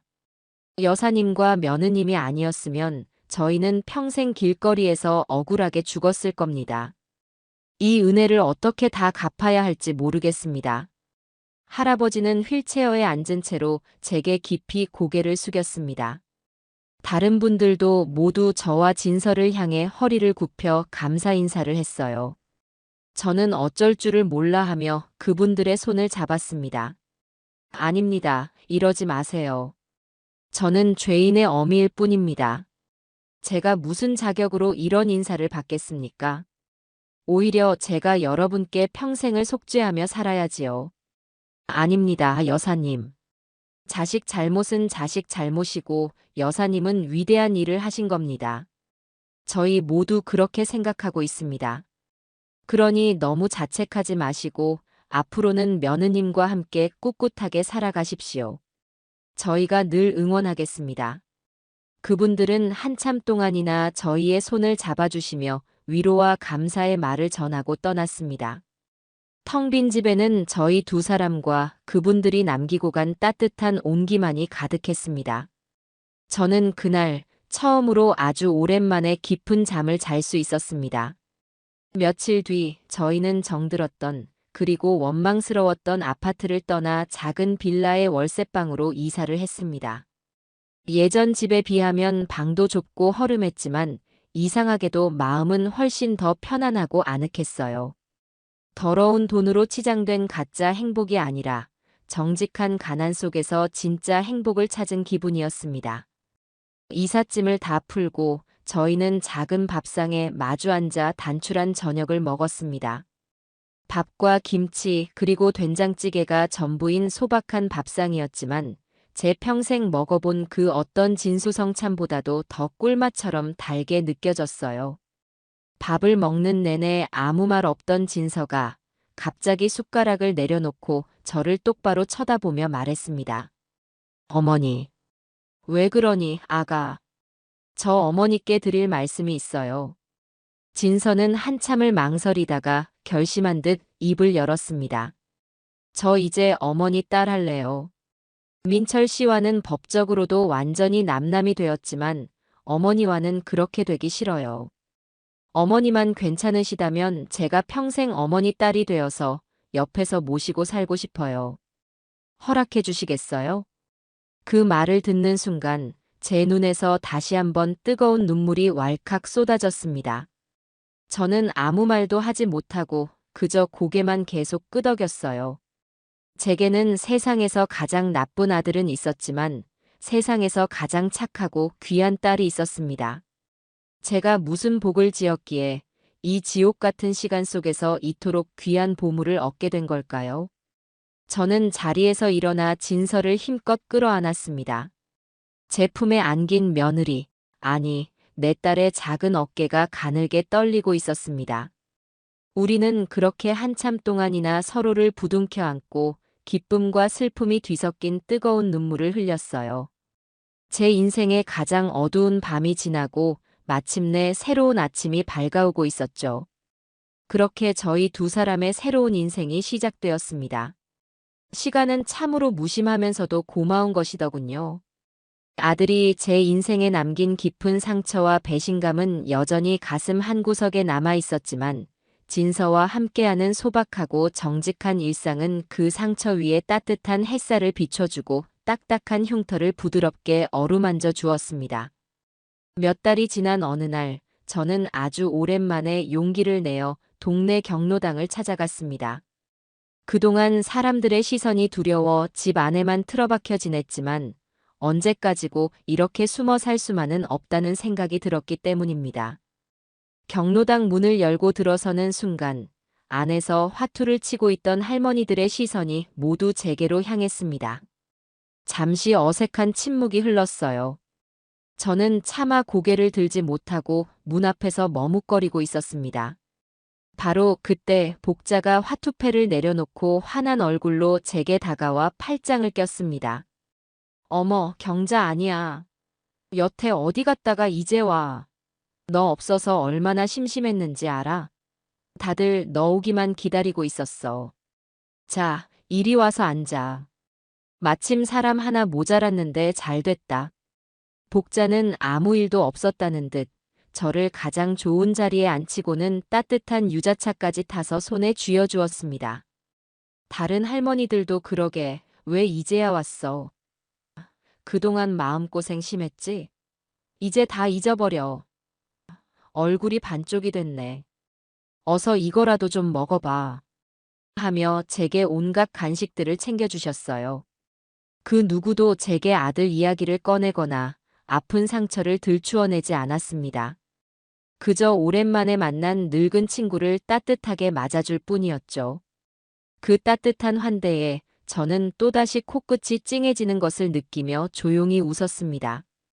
저는 더 이상 사기꾼 김민철의 어미가 아니라 그냥 친구 이경자로 돌아와 있었던 겁니다. 저와 진서는 주말마다 동네 무료 급식소에서 봉사활동을 시작했습니다. 무거운 짐을 나르고 수백 명분의 밥과 국을 끓이고 설거지를 하느라 몸은 고되고 힘들었지만 마음만은 그 어느 때보다 가볍고 충만했어요.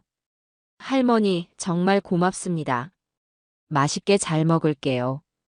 하며 제 손을 꼭 잡아주는 어느 노숙인의 주름진 손에서 저는 제 아들이 주었던 그 어떤 비싼 선물보다도 더 큰 기쁨과 보람을 느꼈습니다. 진서 역시 예전의 그늘진 얼굴은 온데간데 없이 밝고 활기찬 미소를 되찾았어요. 저희는 땀 흘려 일한 뒤 급식소 구석에 마주 앉아 남은 밥에 김치를 얹어 먹으며 서로를 보고 웃었습니다. 그것이 저희가 찾은 진정한 행복이었습니다. 그러던 어느 날 저희의 작은 월세방으로 편지 한 통이 배달되었습니다. 발신인 주소는 아들이 있는 교도소로 되어 있었어요. 저는 한참 동안이나 그 편지를 손에 든 채 망설였습니다. 또 무슨 가증스러운 변명과 원망을 늘어놓았을까봐 차마 뜯어볼 용기가 나지 않았어요. 하지만 진서는 제 어깨를 두드리며 말했습니다. 어머니, 그래도 한번 읽어보세요. 어쩌면. 저는 떨리는 손으로 편지 봉투를 뜯었습니다. 편지지에는 아주 짧은 글 한 줄만이 아이처럼 삐뚤빼뚤한 글씨로 적혀 있었습니다. 어머니, 죄송합니다. 그 짧은 한 문장을 읽는 순간 제 눈에서 뜨거운 눈물이 주르륵 흘러내렸습니다. 편지지 위로 눈물이 떨어져 죄송합니다라는 글자가 얼룩처럼 번져나갔어요. 그 어떤 긴 변명보다도 그 어떤 눈물의 호소보다도 이 짧은 한마디가 제 가슴을 더 깊이 울렸습니다. 저는 그 편지를 조용히 가슴에 품었습니다. 이제야 제 아들이 조금은 진짜 사람이 된 것 같다는 생각이 들었습니다. 완벽한 용서는 아니었지만 그것은 분명 새로운 시작을 의미하는 작은 씨앗이었습니다. 그날 저녁 저는 진서와 마주 앉아 된장찌개를 끓여 먹었습니다. 창밖은 어두웠지만 저희의 작은 밥상을 비추는 등불은 그 어느 때보다 따뜻하고 환하게 빛나고 있었어요. 저는 문득 깨달았습니다. 저는 제 인생의 전부라고 생각했던 아들을 잃었지만 대신 진짜 딸을 얻었고 진정한 친구를 얻었고 그리고 무엇보다 더러운 돈과 바꿀 수 없는 떳떳하고 깨끗한 마음을 얻었다는 것을요. 그것이야말로 그 무엇과도 바꿀 수 없는 제 인생의 진짜 보물이었습니다. 저는 밥을 한술 크게 떠서 맞은편에 앉아 환하게 웃고 있는 내 딸 진서의 입에 넣어 주었어요. 세상은 여전히 시끄럽고 험한 곳이었지만 저희 두 사람이 함께하는 이곳은 더없이 평화롭고 행복합니다.